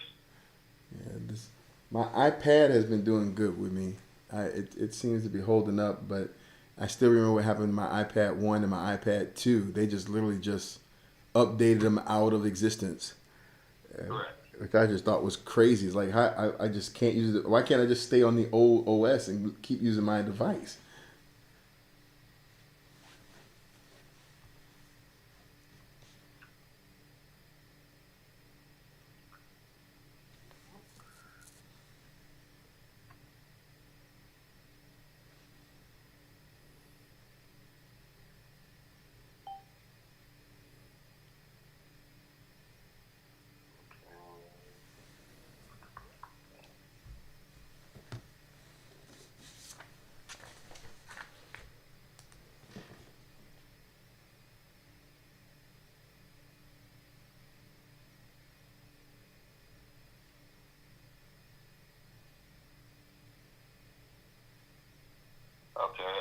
let me, because I'm going to try to do it in Chrome, but I got to go through and pull up my password and all of that. Oh, It was all. yeah, no. While you're doing that, I can just go ahead and just feed you what you need.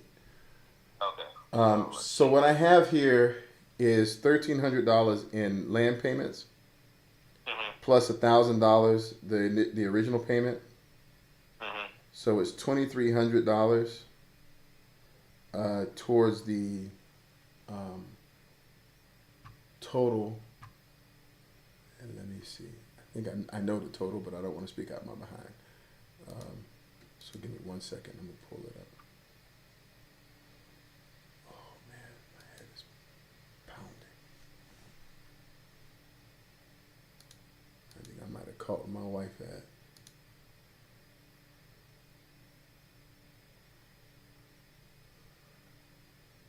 She's got strep throat though. I don't want that.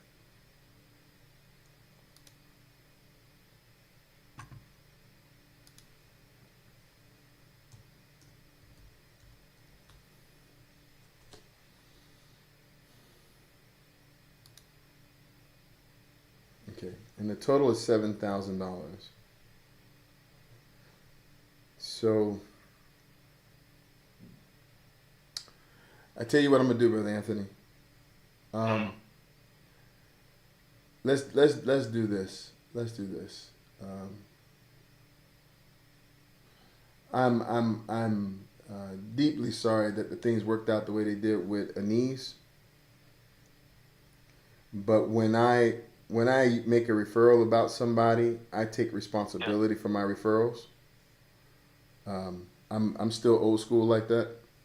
That if someone, you didn't go there because you knew him, you went there because you knew me. And so that $2,000 he owes you, I'm willing to put that towards that. Okay. If you're willing to free him up from the debt. Absolutely. So that would bring your payments up to $4,300, and then as far as the $3,500, what I have to ask is this: I have to ask that $1,500 of that be left with the existing contract that it was meant for, because I really did have to pay somebody else to try to do some of the design work and everything else. So that leaves another $2,000, and I'll put that towards that, and so that'll be $6,300. As a matter of fact, let's not do that. Let's put $1,000 towards it. I'll bite the rest. No, because what my intention is to free you up. I know what you're trying to do, and I'm trying to do it with you. Yes, sir. So that's $6,800 towards the $7,000. And $6,800 towards the $7,000.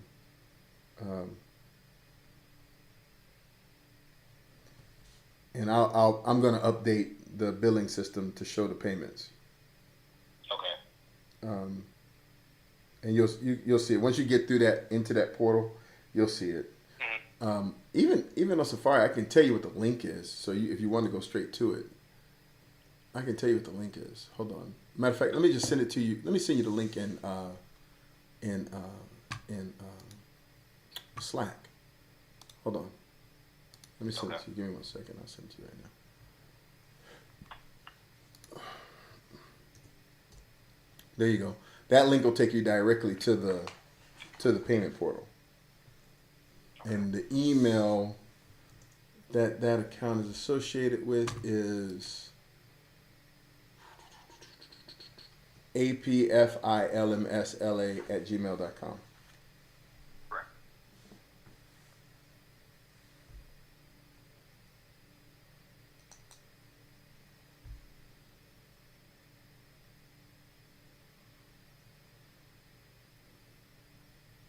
Oh, here, and I can send you an invite to the portal. I just sent you an invite to the portal on your email as well, by the way. Okay. And as well, just do it all. I've been transferring everything over to Chrome because Safari has been bombing on me in so many ways. So you're gonna get for every time I update this balance inside of the